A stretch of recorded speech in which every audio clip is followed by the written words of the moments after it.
السلام عليكم ورحمة الله وبركاته. الحمد لله نحمده ونستعينه ونستغفره ونؤمن به ونتوكل عليه ونعوذ بالله من شرور أنفسنا ومن سيئات أعمالنا من يهده الله فلا مضل له ومن يضلله فلا هادي له وأشهد أن لا إله إلا الله وحده لا شريك له وأشهد أن محمدا عبده ورسوله أما بعد. கண்ணியத்திற்குரிய எல்லாம் வல்ல அல்லாஹ் ஜல்ல ஷானஹு தஆலாவின் நல்லடியார்களே, அல்லாஹுடைய பேரருளால் ஈமானுடைய கிளைகளை அறிந்து கொள்கிற இந்த தொடரிலே விதியை நம்புதல் என்ற முக்கியமான தலைப்பை எடுத்துக்கொண்டு நேற்றைய தினம் ஒரு சில செய்திகளை நாம் பார்த்தோம்.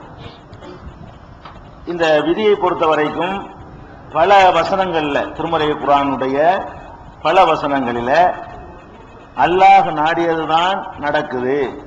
ஒருவன் நல்லவன் ஆகுறதும் கெட்டவன் ஆகுறதும் சொர்க்கவாசி ஆகுறதும் நரகவாசி ஆகுறதும் அல்லாஹ் விதித்த ஏற்பாட்டின்படிதானே தவிர மனிதனுக்கு எந்த ஒரு சுதந்திரமும் இல்லை என்ற கருத்துப்பட உள்ள வசனங்களையும் பார்த்தோம்.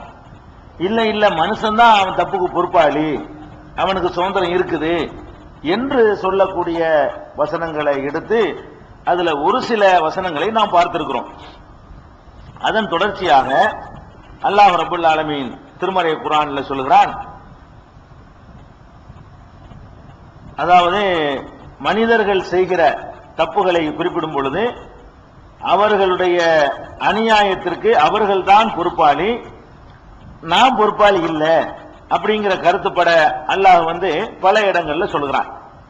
அதுல ஒரு வசனம் என்ன என்று சொன்னால், 5வது அத்தியாயம் 6வது வசனத்துல மா யுரீதுல்லாஹு லியஜ்அல அலைக்கும் மின் ஹரஜின், அல்லாஹ் உங்களுக்கு எந்த ஒரு கஷ்டத்தையும் கொடுக்க நாடவில்லை.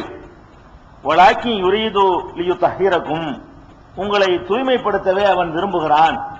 ஒலி யுத்திம்ம நியாமத்துஹு அலைக்கும், உங்களுக்கு அவனுடைய அருட்கொடைகளை முழுமைப்படுத்த நினைக்கிறான். அவன் நினைக்கிறது என்ன என்று கேட்டால், நீங்க நல்லவங்களாக நின்று அவன் நினைக்கிறான், அப்ப நீங்க தான் கெட்டு போறீங்கன்னு அர்த்தம். நான் அவன் நினைக்கிறது என்னன்னு கேட்டா, நீங்கள் நல்லவர்களாக ஆக வேண்டும் என்று நான் நினைக்கிறேன், நீ என்னடாண்டா இந்த மாதிரி கெட்டு போயிடுறியப்பா என்ற கருத்துப்பட கெட்டு போறது நம்ம கையில் இருக்குது என்று அல்லாஹ் சொல்லுகிறான். அதே மாதிரி 8:67 அல்லாஹ் சொல்லுகிறான், துரியதூன அரள துன்யா வல்லாஹு யுரீதுல் ஆகிரா, அல்லாஹ் ஆகிரத்தை நீங்கள் தேர்ந்தெடுக்க வேண்டும் என்று நாடுகிறான், நீங்களோ துன்யாவுடைய சாதனத்தை நாடுகிறீர்களே. அல்லாஹ் நாடுறதுக்கு மாத்தமா நம்ம நாடுறோமா? அப்படின்னா என்ன அர்த்தம்? அல்லாஹ் திணிக்கலன்னு ஆகுது. இதுல அல்லாஹ் விரும்புறது நீங்கள் எல்லாம் ஆகிரத்தை தேர்ந்தெடுக்கணுங்கிறது தான். யாரையும் வழிகெடுக்கிற வேலை அல்லாஹ் செய்யறது இல்ல. எல்லாரும் ஆகிரத்துக்கு உழைங்கன்னு நான் நினைக்கிறேன், நீங்க என்னடா துன்யாவை தேடுறீங்களப்பான்னு சொல்றான். அப்ப இதுக்கு என்ன அர்த்தம்? நம்ம தான் தீர்மானிக்கிறோம்னு அர்த்தம். அல்லாஹ் நம்மளை சொர்க்கவாசி ஆக்க நினைக்கிறான், நம்மளா முடிவு செய்துதான் நரகவாசியா ஆகுறோம் என்ற கருத்தை 8:67 அன்பால்ங்கிற சூறாவுல 67வது வசனத்துல அல்லாஹ் சொல்லி காட்டுகிறான். அதே மாதிரி 4:97 அல்லாஹ் சொல்லி காட்டுகிறான், விசாரிக்கிற மறுமை நாள்ல விசாரிக்கும் பொழுது மலக்குகள் உயிரை கைப்பற்றும் பொழுது, ஏன்பா நீங்கள் கெட்ட அநியாயம் செய்யற ஊர்ல இருந்தீங்க, ஹிஜ்ரத் பண்ணி போயிட வேண்டியதானே, அல்லாஹ்வுடைய பூமி விசாலமா இல்லையா அப்படின்னு சொல்லி மலக்குகள் கேட்பார்கள். அப்ப நீங்கள் அல்லாஹ்வுடைய பூமி விசாலமா இருக்குது, நீங்க ஏன் ஹிஜ்ரத் செய்யல என்று நம்ம கேட்போம் அப்படின்னு அல்லாஹ் சொல்றான். நீங்க ஏன் ஹிஜ்ரத் செய்யலன்னு எப்ப கேட்க முடியும்? நமக்கு அதிகாரம் தான் கேட்க முடியும். நம்மள்ட்ட அதிகாரம் இருக்கிற மாதிரி கருத்துப்பட அல்லாஹ் இந்த வசனத்திலையும் சொல்லி காட்டுகிறான். அதே மாதிரி 4:97 6:26 சொல்லுகிறான், யுஹ்லிகூன இல்லா அன்ஃபுஸஹும், அவர்கள் தங்களை தாங்களே தான் அழித்துக் கொள்கிறார்கள், வமா யஷூரூன், அவர்கள் அதை உணர்வதில்லை. நம்ம யாரையும் அழிக்கிறதுனா இல்ல, அவனா நாசமாகிட்டு போனான், அவன் தன்னால் நாசமாகறான தவிர அதுல நமக்கு எந்த சம்பந்தமும் இல்லைன்னு சொல்லி அல்லாஹ் 6:26 சொல்றான். 7:23 சொல்றான், ஆதம் அலைஹிஸ்ஸலாம் அவர்கள் அல்லாஹ்வுடைய ஏற்பாட்டின்படிதான் அந்த இறை கட்டளையை மீறினாங்கன்னு ஒரு ஹதீஸ் வருது, நம்ம நேத்து சொல்லி காட்டிருக்கிறோம். அதே ஆதம் அலைஹிஸ்ஸலாம் அவர்கள் அல்லாஹ்ட்ட மன்னிப்பு கேட்கிறாங்க. எப்படி? ரப்பனா, எங்கள் இறைவா, லலம்னா அன்ஃபுஸனா, நாங்க தான் எங்களுக்கு அநியாயம் செஞ்சிட்டோம், நீ மன்னிக்கவில்லை என்றால், அருள் புரியவில்லை என்றால் நாங்க நஷ்டவாளி ஆயிருவோம்லான்னு சொல்றாங்க. சொன்னதாக 7:23 அல்லாஹ் சொல்லி காட்டுறான். ஆதம் அலைஹிஸ்ஸலாமும் ஹவ்வாவும் ரெண்டும் சேர்ந்து தப்பு பண்ணிவிட்டு, இந்த தப்பு நாங்களா செஞ்சோம், நீ செய்யல, நீ அந்த மாதிரி எங்களை படைக்கல, நாங்களாதான் தப்பு செஞ்சுட்டோம் அவங்க கேட்க, அல்லாஹ் அதை மன்னித்து விட்டான் என்ற கருத்தை 7:23 நீங்க பார்க்கலாம். மனிதன் அவனா தான் தப்பு செய்யறான். ஆதம் அலைஹிஸ்ஸலாம் இயற்கையிலேயே அப்படி படைக்கப்பட்டிருந்தாருன்னு வைங்க, அது அவர் செய்யணுங்கிறது அல்லாஹ்வுடைய ஏற்பாடு என்று சொன்னா அவரையே மன்னிப்பு கேட்கணும். அவர் எதுக்கு எல்லாம் தூக்கி எறியணும்? முதல்ல நீ செஞ்ச நான் செஞ்சு ஏற்பாடு பண்ணி தானே பேச நடந்த, இல்ல உன்னையும் நான் என்ன சொல்றேன் அல்ல அங்க வச்சுக்கிற வேண்டியதானே, வெளியே போன்னு சொல்றான், வெளியே போ அப்படின்னு அல்லாஹ் உத்தரவு போட்டிருக்கான். அப்ப இது 7:23 நீங்கள் பார்க்கலாம். அதே மாதிரி 2:57 சொல்லுகிறான், ஒமா லலமூனா உலகின் காண அம்புசகம் எல்லலிமூன், அவர்கள் நமக்கு அநியாயம் செய்யவில்லை, தமக்கு தாமே அநியாயம் செய்து விட்டார்கள் சொல்றான். 3:117 சொல்லுகிறான், ஒமா லலமஹுமுல்லா உலகின் அம்புசகம் எல்லலிமூன், அவர்களுக்கு அல்லாஹ் அநியாயம் செய்யவில்லை, தங்களுக்கு அவர்களை அநியாயம் செய்து கொண்டார்கள் அப்படிங்கறத சொல்றான். இதே கருத்து 9:70, 10:44, இதுல எல்லாம் 11:101, 16:33, 16:118 இதுல எல்லாம் அல்லாஹ் சொல்லி காட்டுகிறான். இதெல்லாம் என்ன சொல்றான்னு கேட்டா, அவங்க தங்களுக்கு தாங்கள் அநியாயம் செஞ்சுட்டாங்களே தவிர நம்ம ஒண்ணு அநியாயம் செய்யல. அப்ப நம்மளை கெட்டவனாவே அல்லாஹ் ஆக்குனான்னு சொன்னா அல்லாஹ் அநியாயம் செஞ்சாண்டா ஆயிரும். அப்படி செய்யலையா, நீ தாண்டா செஞ்சுக்கிட்ட, நான் நல்லவனா போறது வாசலையும் உனக்கு திறந்து விட்டுக்கிறேன், கெட்டவனா போறதா இருந்தாலும் நீ முடிவு செய்யலாம், நீ தேர்ந்தெடுத்துட்டு கெட்டவனா போயிட்ட, அதுக்கு நான் என்ன பண்ணுவேன் என்ற கருத்துப்பட அவர்கள் தங்களுக்கு அவங்க அநியாயம் செஞ்சுக்கிட்டாங்களே தவிர நான் அநியாயம் செய்யல அல்லாஹ் சொல்லி காட்டுகிறான். அதே மாதிரி 18:49 அல்லாஹ் சொல்லி காட்டுகிறான், மறுமை நாள் நிறுத்தி ஏட்ட கையில கொடுத்தவனும் சொல்லுவானா, மாலி ஹாதல் கிதாப் லா யுகாதிரு சகீரத்தன் வலா கபீரத்தன் இல்ல அஹ்சாஹா, இந்த ஏடு என்ன ஒரு சின்னது பெருசு எதையுமே விட மாட்டேங்குது என்று சொல்வார்கள். வஜது மா அமிலு ஹாதிரா, அவர்கள் எதை செய்தார்களோ அதை கண் முன்னே பெற்றுக் கொள்வார்கள். ஒலா எழுதியும் ரப்புக்காகதா, உமது இறைவன் யாருக்கு அநியாயம் செய்ய மாட்டான், அவன் செஞ்சதுதான், அவன் செஞ்சதான் பெற்றுக்கொள்ள போகிறான் தண்டனைய. நான் அநியாயமா தூக்கி அவன நரகத்துல போடல, இந்த செஞ்சதுக்கு ரெக்கார்ட கையில கொடுத்துட்டு போட போறேன். அப்ப செஞ்சது அவன் செஞ்சான்னு அர்த்தம். அல்லாவா செய்யற மாதிரி சுபாவத்திலே படைச்சு வச்சிருந்தான்னு சொன்னா அவன் செஞ்ச தண்டனை அனுபவிக்கிறான்னு சொல்ல முடியாது. அல்லாஹ் என்ன சொல்றான்னு கேட்டா, சின்னது பெருசு விடாம எல்லாத்தையும் எழுதி, இந்த பார் இதெல்லாம் இத்தனை நீ செஞ்சிருக்கிற, இத்தனை இதை செஞ்ச, இந்த மாசம் அதை செஞ்ச, போன வருஷம் இதை செஞ்ச என்று ரெக்கார்ட கையில கொடுத்துட்டு நரகத்துல தள்ளுறான். தள்ளும் போது சொல்றான், நான் அநியாயமா தள்ளல, அவன் செஞ்சதுக்கு தள்ளுறான், நானா சும்மா தள்ளல என்று அல்லாஹ் சொல்வதிலிருந்து நல்லது செய்வதும் நம்ம கையில, கெட்டது செய்யறதும் நம்ம கையில என்ற அதிகாரம் இருப்பதாக அல்லாஹ் சொல்லி காட்டுகிறான். அதே மாதிரி 18:59 சொல்லு, இது 18:49, 18:59 சொல்லுகிறான், சில ஊர்களை எல்லாம் அழிச்சிருக்கிறான், ஆது சமூக கூட்டங்கள்லாம் அழிச்சிருக்கிறான். அதுகளை பற்றி பேசும்போது சொல்லுகிறான், ஒரு தில்கல் குரா அகலக்கனாகும், அந்த ஊர்களை நாம் அழித்து விட்டோம், லம்மா வரமும், அவங்க அநியாயம் செஞ்ச போது அழிச்சோம். அழிச்ச சும்மா நம்ம அழிக்கணும்னு பிளான் பண்ணிக்கிட்டு அழிக்கல, அநியாயம் செய்யாட்டி அழிச்சிருக்க மாட்டோம், அவன் அநியாயம் செய்த பொழுது நாம் அழித்து விட்டோம் என்று அல்லாஹ் ரப்பல் ஆலமீன் 18:59 சொல்லி காட்டுகிறான். அதே மாதிரி 29:40 சில பேரை மூழ்கடித்திருக்கிறோம், சில பேரை பூமிக்குள்ளேயே அவர்களை புதையுண்டு போக செய்திருக்கிறோம், சில பேருக்கு பாவத்தின் காரணமாக நாம் பிடித்திருக்கிறோம், சில பேருக்கு கல்மாறி பொழிய செய்திருக்கிறோம், சில பேருக்கு பெரிய இடியோசை இறக்கி அழித்திருக்கிறோம். இது எல்லாத்துக்குமே காரணம் அவன் செஞ்சதை பொங்குறான்ல. அதாவது 29:40 சொல்றான், குல்லன் அகதுனா பிதம்பிஹி, ஒவ்வொருவரையும் அவரவர் பாவத்திற்காகத்தான் நாம் பிடித்தோம், அவன் செஞ்ச பாவத்துக்கு பிடித்தோம். மின்ஹும் மன் அர்சல்னா அலைஹி ஹாசிபா, சில பேருக்கு கல்மாரி பொழிந்திருக்கிறோம், மின்ஹும் மன் அகதத்துஹு ஸைஹா, சில பேருக்கு எதிராக இடியோசையை இறக்கி இருக்கிறோம், மின்ஹும் மன் கஸவனா பிஹில் அர்த், சில பேரை பூமியிலேயே புதையுண்டு போக செய்து விட்டோம், மின்ஹும் மன் நகரக்னா, சில பேரை தண்ணீரில் மூழ்கடித்து வெள்ளத்தை ஏற்படுத்தி மூழ்கடித்து சாகடித்திருக்கிறோம். வமா கான அல்லாஹு லியظ்லிமஹும், இவர்களுக்கு அல்லாஹ் யாருக்கும் அநியாயம் செய்யவில்லை, இந்த ஆளுக்கு யாருக்குமே அல்லாஹ் செஞ்ச அநியாயம் கிடையாது. உலாக்கின் அன்புசரம் எல்லரிமூன் காணும் அன்புசரம் எல்லரிமூன், தங்களுக்கு அநியாயம் செஞ்சுட்டாங்க, அவன் செஞ்சு தப்புக்கு தான் நான் பண்ணினேன். அப்ப தப்பு செய்யறது அவன் எடுக்கிற முடிவுன்னு சொல்றான் அல்லாஹ். இதுல அவனா தீர்மானிச்சு செஞ்சனாலதான் உலகத்தில் அழிக்கிறேன், ஒழுங்கா நடந்துருந்தா அழிக்க மாட்டேன்.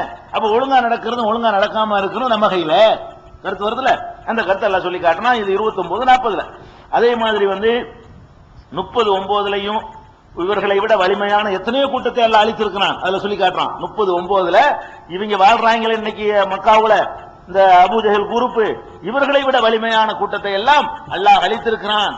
இவர்களை விட வலிமையான பலம் பொருந்தியவர்களாக இருந்தார்கள். இவர்களோட உறுதியான கட்டிடங்களை கட்டி கொண்டிருந்தார்கள், அவர்களையும் அழித்தோம். அழித்ததுக்கு காரணம் அவர்கள் செய்த அநியாயம் என்று அல்லாஹ் ரப்பல் ஆலமீன் 39 சொல்லி காட்டுகிறான். இதே மாதிரி வந்து இது போக நீங்க குர்ஆன் எடுத்து பாத்தீங்கன்னு சொன்னா பல இடங்கள்ல தொழுமாறு கட்டளை, நோன்பு வைக்குமாறு கட்டளை. அல்லாஹ் இப்படி படைச்சு கட்டளை போடுறது.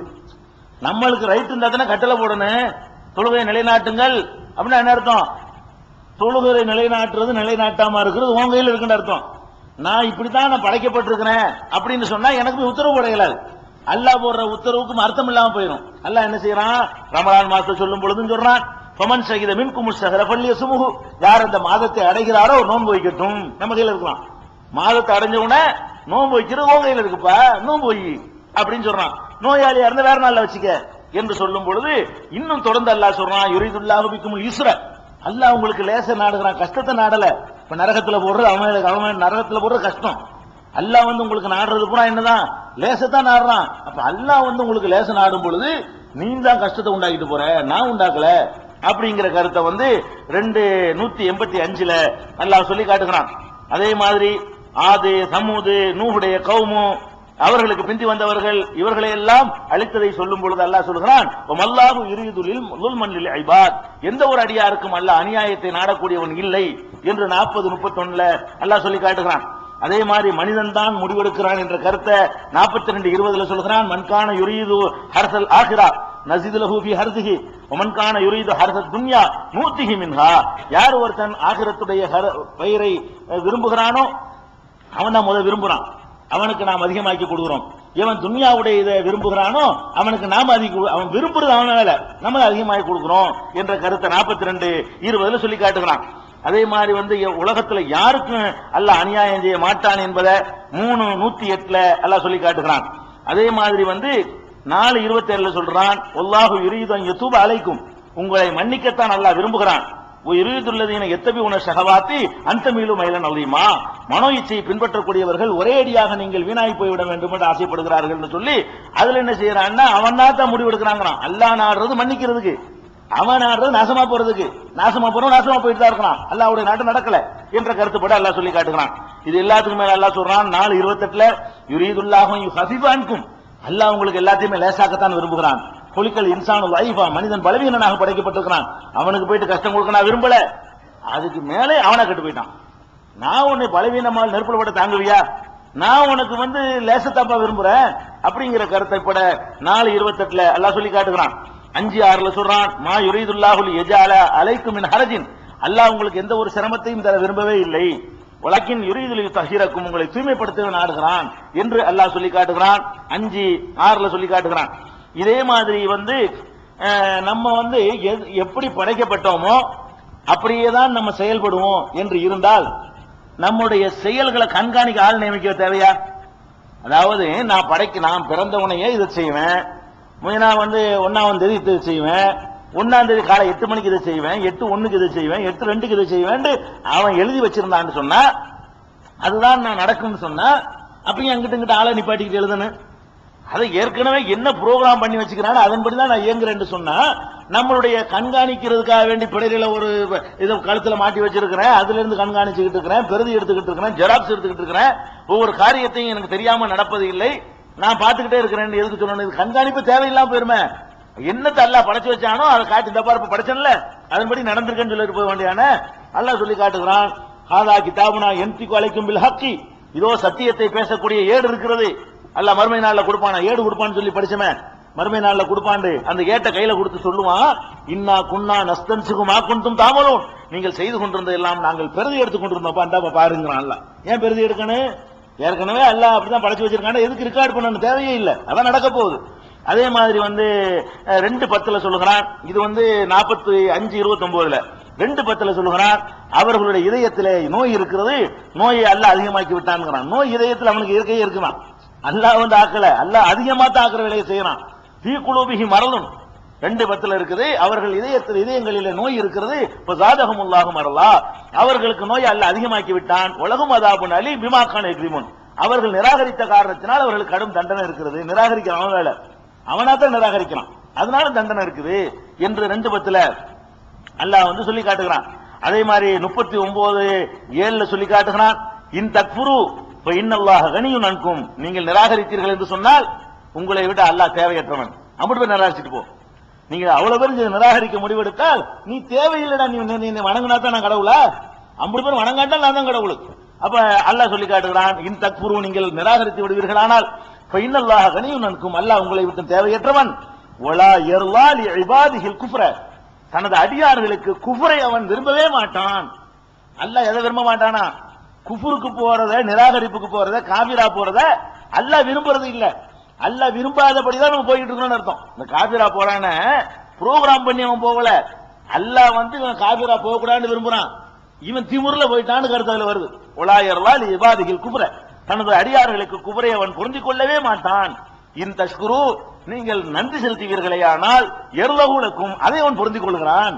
அவன் விரும்புவதும் பொருந்திக் கொள்வதும் எதை என்று கேட்டால் நன்றி செலுத்துவதை.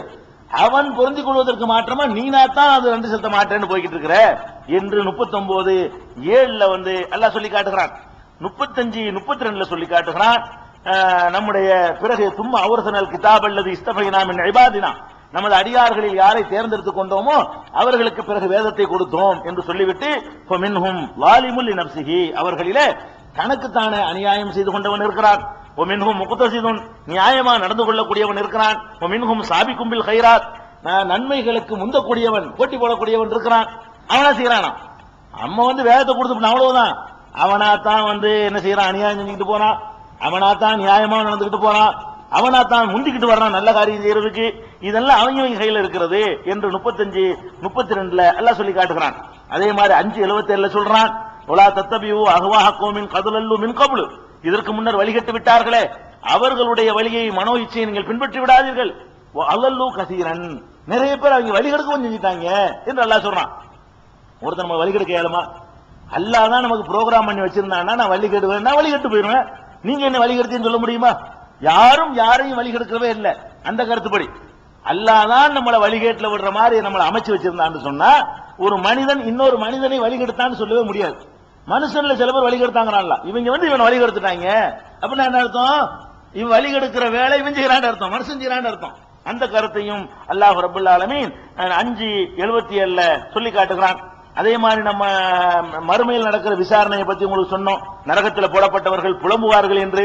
அதுல 7:38 என்ன இருக்குன்னு கேட்டா, அவன் பிந்தி வந்தவங்க எல்லாம் சொல்லுவாங்க, எல்லாம் இவங்க தான் எங்களை கெடுத்துட்டாங்க, இவங்க தான் எங்களை நான் வழிகேட்டில் ஆக்கி விட்டாங்கன்னு புலம்புவாங்க என்று சொன்னோம்.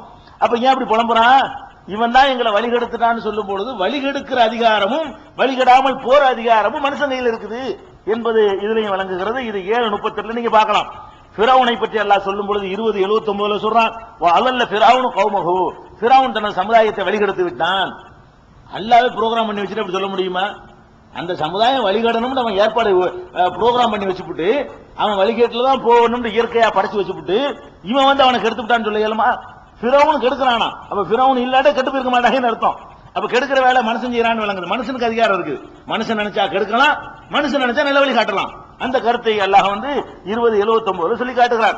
அதே மாதிரி மூசா அலைஹிஸ்ஸலாமுடைய காலத்துல அவர்கள் இறைவன் அழைத்த உடனே தூர் மலைக்கு போயிடுறாங்க அந்த வேதத்தை வாங்குவதற்காக வேண்டி. ஹாரூன் அலைஹிஸ்ஸலாம் பொறுப்புல இருக்கிறாங்க. அப்ப சாமுரிங்கிறவன் என்ன பண்ணிவிட்டான்? காலமாட்ட வணங்குற அளவுக்கு அந்த மக்களை திசை திருப்பி கொண்டு போயிட்டான். அதை சொல்லும் பொழுது அல்லாஹ் சொல்லி காட்டுகிறான், அவல்லஹுமு சாமுரி, சாமுரிங்கிறவன் அவங்க எல்லாம் வழிகெடுத்து விட்டான் என்று அல்லாஹ் சொல்லி. வழிகெடுத்தது யாரா? அல்லாஹ் இல்லையா, சாமுரி தான் வழிகெடுத்தான். அல்லாஹ் வந்து வழிகெடுக்கிற வேலை செய்யல.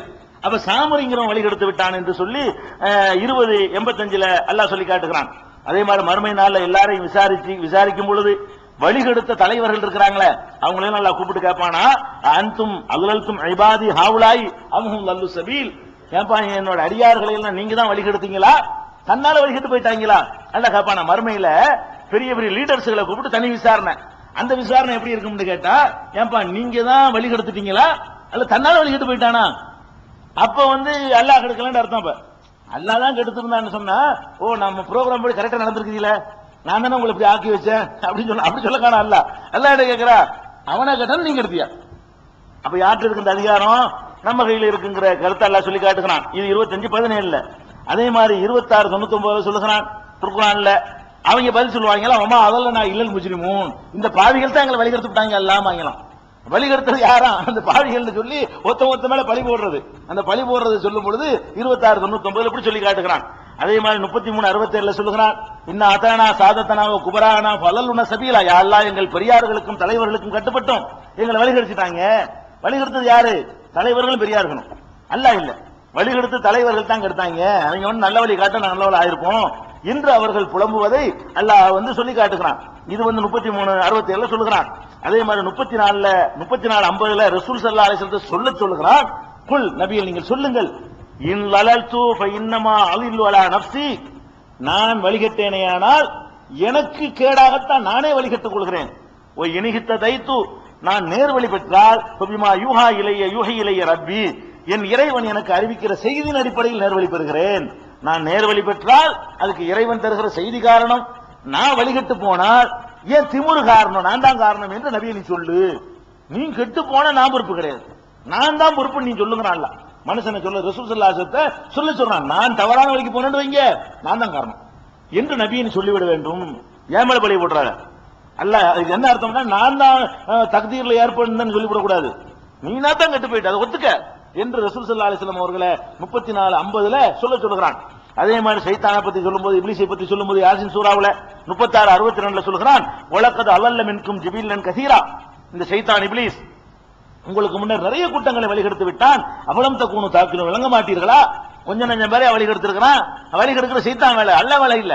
அல்லாஹ் நாடுவதெல்லாம் நல்லது நாடுகிறான், சைத்தான் வந்து உங்களை வழிகெடுக்க நாடுகிறான், நீங்களும் வழிகேட்டில் விழுந்துடுறீங்க.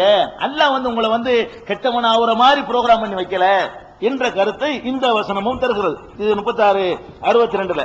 அதே மாதிரி 41:29 இதே மாதிரி மறுமை நாள்ல நரகத்தில் போடப்படும் பொழுது காலலதீன கஃபரு, நிராகரிப்பவர்கள் சொல்வார்கள், ரப்பனா அரிநல்லதைன அலல்லானா மினல் ஜின்னி வல் இன்ஸ், ஜின்களிலும் மனிதர்களிலும் எங்களை யார் வழிகெடுத்தார்களோ அவங்களை கொண்டாந்து எங்கள்ட்ட காட்டு அல்லாஹ், நஜ்அலுஹுமா தஹத அக்தாமினா, எங்கள் காலுக்கு கீழே போட்டு வைங்க மிதிக்கிறோம். இந்த காவிர்கள் சொல்லுவாங்களா, நம்ம மறுமையில விசாரிக்கும் பொழுது யாரெல்லாம் இந்த எங்களை கெடுத்தாங்கல்ல அவங்களை கொஞ்சம் கூட முன்னாடி விடுவோம், இப்ப இவ்வளவு வேதனை தாங்க இல்லை, இதெல்லாம் காரணமா இருந்தாங்க இல்ல, அவங்களை கொண்டு வர 2 மிதிக்கிறோம். நஜ்அலுஹுமா தஹத அக்தாமினா, எங்கள் பாதத்திற்கு அடியிலே போட்டவர்களை மிதிக்கிறோம் என்று 41:29 அவர்கள் புலம்புவதை எல்லாம் எடுத்து காட்டுகிறான். அப்ப இது என்ன அர்த்தம்? அவன் செய்யறான்னு அர்த்தம். அவன் நாத்தான் முடிவு எடுத்தான், வழிகெடுக்கிற அவனா தான் முடிவெடுக்கிறான். இந்த கருத்தை எல்லாம் சொல்லி காட்டுகிறான். அதே மாதிரி 47:1 எல்லாம் சொல்லி காட்டுகிறான். 47வது சூரா முதல் வசனத்துல, அல்லதீன கஃபரு சத்து அன் சபீலில்லா அல்லல் அமாலஹும், யார் நிராகரித்த அல்லாஹ்வின் பாதையை விட்டு மக்களை தடுக்கிறார்களோ அவர்களை வந்து அவர்களுடைய அமல்களை அல்லாஹ் நாசமாக்கி விடுகிறான். அல்லாஹ் நாசமாக்குறது இல்ல, இவனா நிராகரிப்புல ஆவி, இவனா வந்துகிட்டு நல்ல வழியை விட்டு மக்களை தடுத்தா அவர்களை எல்லாம் வழிகெடுத்து விடுவதாக அதுல சொல்லி காட்டுகிறான். 47:1 இதே கருத்துல 47:8 நல்லா சொல்லி காட்டுகிறான். நூஹ் அலைஹிஸ்ஸலாத்து வஸ்ஸலாம் அவர்கள் தம்முடைய சமுதாயத்துக்கு எதிராக துவா செஞ்சாங்க. எப்படி செஞ்சாங்க துவா? அது 950 வருஷம் பிரச்சாரம் பண்றாங்க, ஒருமையிலும் கேட்கல, கொஞ்சம் பேர் தான் வந்தாங்க, நிறைய பேர் ஏத்துக்கல, அழிக்க சொல்லி துவா செய்யறாங்க.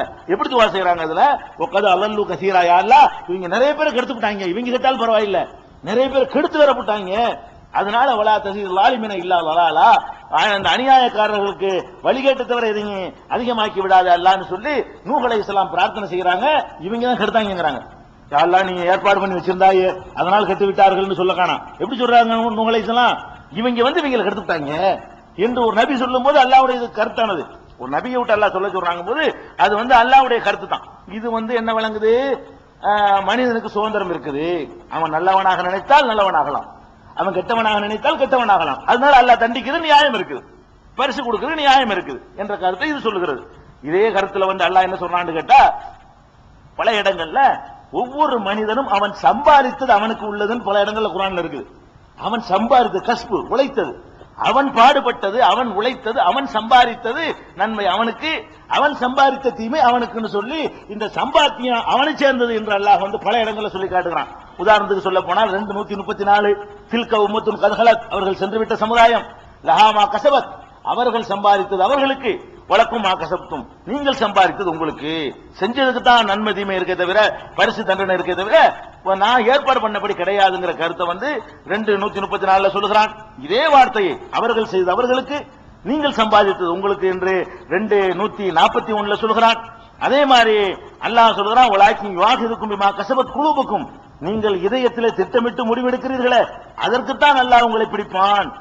வாயினால அவசரப்பட்டு சொல்வதற்கு உங்களை பிடிக்க மாட்டான். மனதில் தீர்மானிக்கிறீர்களே அதுக்கு தான் பிடிப்பேங்கிறான். அப்ப மனசுல தீர்மானிக்கிறது அவன் செய்யற வேலை இல்லை, நீங்களும் தான் செய்ய. மனசுல தீர்மானிக்கிறது இதை செய்யணும், இவனை கொல்லணும், இவனை பிடிக்கணும்னு சொல்வதெல்லாம் நீங்க எடுக்கிற முடிவு. அவன் உங்களை திணிக்கிறது இல்லை என்ற கருத்தை 2:225 அல்லாஹ் சொல்லி காட்டுகிறான். அதே மாதிரி 2:281 சொல்கிறான். குரான்ல கடைசியா இறங்கின வசனம், மொத்த குரான்லயே ஆக இறுதியாக இறங்கின வசனம் 2:281. அதுல ஜட்ஜ்மெண்ட் மாதிரி அல்லாஹ் சொல்கிறான், ஒத்தகூயமுன் துர்ஜஊன பிஹி இலல்லாஹ், அல்லாஹ்விடத்திலே கொண்டு செல்லப்பட இருக்கிறீர்களே அந்த நாளை பயந்து கொள்ளுங்கள். சும்மத்து வஃபா குல்லு நஃப்ஸின் மா கஸபத், ஒவ்வொரு ஆன்மாவும் அவை சம்பாதித்ததற்கான பரிசை பெறும். அந்த நாளில் அவை எதை சம்பாதித்ததோ அந்த பரிசை பெறும் என்று இதுல அல்லாஹ் சொல்லி காட்டுகிறான். 2:286 சொல்கிறான், லா யுகல்லிஃபுல்லாஹு நஃப்ஸன் இல்லா உஸாஹா, எந்த ஆத்மாவுக்கும் அதன் சக்திக்கு மீறி அல்லாஹ் சிரமப்படுத்த மாட்டான். லஹா மா கஸபத் வ அலைஹா மா கஸபத், அவை சம்பாதித்த நன்மை அதற்கு இருக்கிறது, அவை சம்பாதித்த தீமை அதற்கு இருக்கிறது என்று சொல்லி நாம தான் அதை முடிவு செய்யறோம், நம்ம கையில தான் அது இருக்குது என்ற கருத்தை அல்லாஹ் வந்து இதுல சொல்லி காட்டுகிறான். இன்னும் அதை தொடர்ந்து சொல்லுகிறான், நம்மள துஆ செய்ய சொல்றான். எப்படி? ரப்படா இறைவா, அதுல அதே வசனத்திலேயே 2:286 எங்கள் இறைவா லா துஆஹிதுனா, எங்களை பிடித்திராதே அல்லாஹ் நம்ம கேட்க சொல்றான். நம்ம வந்து அல்லாஹ் விட துஆ செய்யணுமா? எப்படி செய்யணுமா? எங்களை பிடிக்காதே இன்னசீனா, நாங்கள் மறந்து விட்டால், மறக்கிறோம் நம்மள தான் மறக்கிறோம். அவ அக்தானா, நாங்கள் தவறு செய்து விட்டால் எங்களை பிடிச்சிராதே, மறதியோ தவறோ செஞ்சா எங்களை பிடிச்சிராத, அல்ல வேணுண்டு செஞ்சது புடி.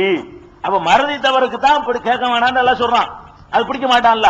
வேணுண்டு செய்யற நீ தான் செய்யற, மறக்க வைக்கிற நான் செய்யறேன், தவறுதல் ஏற்படுறது நானே செய்யறேன், அது மனுஷன் கவனக்குறைவா செஞ்சிருவான். ஆனால் வந்து வலா தஹ்மில் அலைனா இஸ்ரன் கமா ஹமல்தஹு அலல்லதீன மின் கப்லினா, எங்களுக்கு முன்னுள்ள சமுதாயத்திற்கு கொடுத்த சிரமத்தை எங்களுக்கு தந்திராத அல்லாஹ் என்றெல்லாம் நம்மள வந்து அல்லாஹ் கேட்க சொல்வதில் இருந்த நமக்கு தான் சுதந்திரம் இருக்குதுங்கிறது விளங்குது, இதுலயும் விளங்குது. இது 2:286. அதே மாதிரி வந்து ஒவ்வொரு ஆன்மாவுக்கும் அதனுடைய சம்பாத்தியம் கொடுக்கப்படும் என்று 3:25 இருக்கிறது, 3:161 இருக்கிறது, 6:70 இருக்கிறது, 14:51 இருக்கிறது, 30:41 இருக்கிறது, 40:17 40வது சூரா 17வது வசனத்தில் இருக்கிறது, 42வது சூரா 30வது வசனத்தில் இருக்கிறது, 45வது சூரா 22வது வசனத்தில் இருக்கிறது, 74வது சூரா 38வது வசனத்திலையும் இருக்கிறது, 39வது சூரா 51வது வசனத்திலையும் இருக்கிறது, 40வது சூரா 17வது வசனத்தில் இருக்கிறது, 83வது சூரா 14வது வசனத்தில் இருக்கிறது, 2வது சூரா 229 சொல்லிட்டேன் எந்த வசனத்தில் இருக்கிறது. அது இதெல்லாம் என்ன இருக்குன்னு கேட்டா, அவன் சம்பாதிச்சதுக்குத்தான் பரிசு வாங்க போகிறான், சம்பாத்தியத்தை அவன் வந்து சுமத்துகிறான். அதே மாதிரி 41:17 ரொம்ப உச்சகட்டமான வசனம். 41:17 எப்படி இருக்குன்னு கேட்டா, அம்மா சமூது கூட்டத்தார் இருக்கிறார்களே, ஹதைனாகும், அவர்களுக்கு நேர்வழியை நாம காட்டினோம், அமா அலல் ஹுதா, அவர்களோ நேர்வழியை விட்டு விட்டு வழிகேட்டை தேர்ந்தெடுத்து கொண்டார்கள், விரும்பினார்கள். நம்ம நேர்வழியை காட்டணும், அவன் விரும்பினது என்னன்னு கேட்டா, அவன் வந்து வழிகேடு எனக்கு போதும், இருட்டு போதும் அப்படின்னு சொல்லி தேர்ந்தெடுத்து கொண்டான். அதனால் அவனுக்கு வேதனை வந்துச்சுங்கிறான். அப்ப அல்லாஹ் நாடுனது என்ன? அந்த சமூது கூட்டத்திற்கும் அல்லாஹ் நாடியது நேர்வழிதான். அம்மா சமூது கூட்டத்தாருக்கு இப்ப ஹதைனாகும், நேர்வழி காட்டினோம், அமா அலல் ஹுதா, நேர்வழியை விட வழிகேட்டை தேர்ந்தெடுத்துக் கொண்டார்கள் என்று 41:17 சொல்லி, இது அவனுடைய அதிகாரத்தின் பார்ப்பட்டது. நான் திணிக்கல, திணிச்சதா அதிகாரத்தின் பார்ப்பட்டது, அதான் கேள்வி. அல்லாஹ் திணிச்சபடி நான் நல்லவனா இருக்கிறேனா, நானா தீர்மானிச்சு நல்லவனா இருக்கிறேன், அதான் கேள்வி. இந்த வசனங்கள் எல்லாம் நீ தீர்மானிச்சுதான் இருக்கிறேன்னு சொல்லுது, அந்த கருத்தை சொல்லுகிறது. அதை இது 41:17 நீங்கள் பார்க்கலாம். அதே மாதிரி வந்து அவர்கள் சம்பாதித்ததுதான் அவர்களுக்கு இருக்குங்கிறது இன்னும் நிறைய வசனங்கள் இருக்கு. 2:79, 6:120, 6:129, 7:96, 9:82, 9:95, 10:8, 15:84, 39:50, 45:14,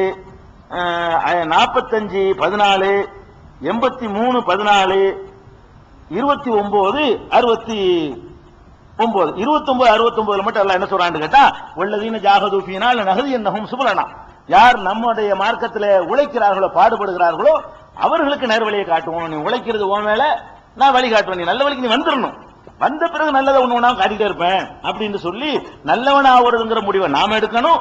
எடுத்த பிறகு நல்லவன் அவங்க முடிவு எடுத்துட்டான், நல்லதே காட்டுவோமே என்று உனக்கு அதிகமா காட்டுவேன் என்று சொல்லி 29:69 எல்லாம் சொல்லி காட்டுகிறான். இதெல்லாம் வந்து சம்பாத்தியத்திற்கான கூலி கிடைக்கும். ஒவ்வொரு மனுஷனும் அவனுக்கு கூலி கிடைச்சாலும் பரிசு கிடைச்சாலும் அவன் சம்பாத்தியம், தண்டனை கிடைச்சாலும் அவன் செஞ்ச வேலை, நம்ம திணிச்சது கிடையாது என்று அல்லாஹ் சொல்லி காட்டுகிறான். இதே மாதிரி அவர்கள் எதை முற்படுத்தினார்களோ அதுதான் அறுவடை செய்கிறார்கள். அதாவது பல இடங்கள்ல குர்ஆன்ல நீங்க பாத்தீங்கன்னா பிமா கத்தமத் ஐதீக்கும், உங்கள் கரங்கள் எதை முற்படுத்துகிறதோ, உங்கள் கைகளால் எதை முன்னாடி அனுப்பி வைத்தீர்களோ அதை அறுவடை செய்கிறீர்கள். இந்த உலகத்தில் இருக்கும்போது செஞ்ச பாவத்தை அனுப்பி வச்சுக்கிட்டே இருக்கிறீங்க, அது போய் வாங்கிக்கிறீங்க. இந்த உலகத்தில் நன்மையை அனுப்பி வச்சுக்கிட்டே இருக்கிறீங்க, முற்படுத்தி அனுப்பி முன்னாடி உங்களுக்கு முந்தைய அது போயிட்டு இருக்குது, அதை முற்படுத்துறது. நம்ம போறதுக்கு முன்னாடி நம்ம பாவங்கள் போயிட்டே இருக்கு, நம்ம போறதுக்கு முன்னாடி நம்ம நன்மைகள் போயிட்டே இருக்கு, முன்னாடி அதை அனுப்பி விட்டு விட்டுருக்கோம். அல்லாஹ் சொல்றான், அந்த இடத்துல முதல் அனுப்பிட்டு இல்ல, உனக்கு முன்னாடி டெய்லி அனுப்புனீங்க, இந்த வாங்கிக்க, உனக்கு முன்னாடி அனுப்பிட்டு இருந்தே பாவம் தான் என்று சொல்லும் பொழுது அவர்கள் முன்னால் அனுப்பி கொண்டிருந்தார்களே என்று அல்லாஹ் சொல்லி காட்டுறான். அவன் செய்யறான். அதை இந்த கருத்துப்பட எடுத்துக்கிட்டு உதாரணத்துக்கு எடுத்துக்கொண்டால் 3:182 அல்லாஹ் சொல்றான், தாலிக்க நரகத்தை கொடுத்துட்டு அல்லாஹ் சொல்றான், டே இதுதான் பிமா கத்தமத் ஐதீக்கும், உங்கள் கரங்கள் முற்படுத்தியது, உன் கைனால முன்னாடி செஞ்சு அனுப்புனியே அதனுடைய பரிசுடா இது. அன்னல்லாஹ லைஸ பில் அல்லாமின் லில் அபீத், எந்த அடியானுக்கும் அல்லாஹ் அநியாயம் செய்யறவன் இல்ல. நான் அநியாயம் உன்னை நரகத்துல போடல, நீ அனுப்பி வச்சு அதுதான் போட்டுக்கிறேன். உன்னை நான் நரகத்துல போட்டது நீ அனுப்பி வச்ச காரியத்துக்காகத்தானே தவிர அநியாயத்துக்கு இல்ல. இதே கருத்தை 4:62, 5:80, 8:51 இதெல்லாம் உங்கள் கரங்கள் முற்படுத்தியதுன்னு வரும் இந்த வசனங்கள்ல எல்லாம். 18:57 அது மாதிரி 22:10, 28:47, 30வது சூறாவுல 36வது வசனத்துல, 42வது சூறாவுல 48வது வசனத்துல, 59வது சூறாவுல 18வது வசனத்துல, 62வது சூறாவுல ஜும்மாவுல 7வது வசனத்துல, சூரத்து நபாவுல 78வது சூறாவுல 40வது வசனத்துல, அது மாதிரி 89வது சூறாவுல 24வது வசனம். இதுல எல்லாம் என்ன சொல்றான்னு கேட்டால, அவரவர்கள் எதை முன்னாலே அனுப்பினார்களோ அதைத்தான் அறுவடை செய்கிறார்கள். சும்முதிக்கு நான் நரகத்துல போடல, நீ அடுத்து அனுப்பிக்கிட்டு இருந்த, நீ அனுப்புனத அறுவடை செஞ்சு அனுப்புனத இங்க வந்து பெற்றுக் கொள்கிறாய்.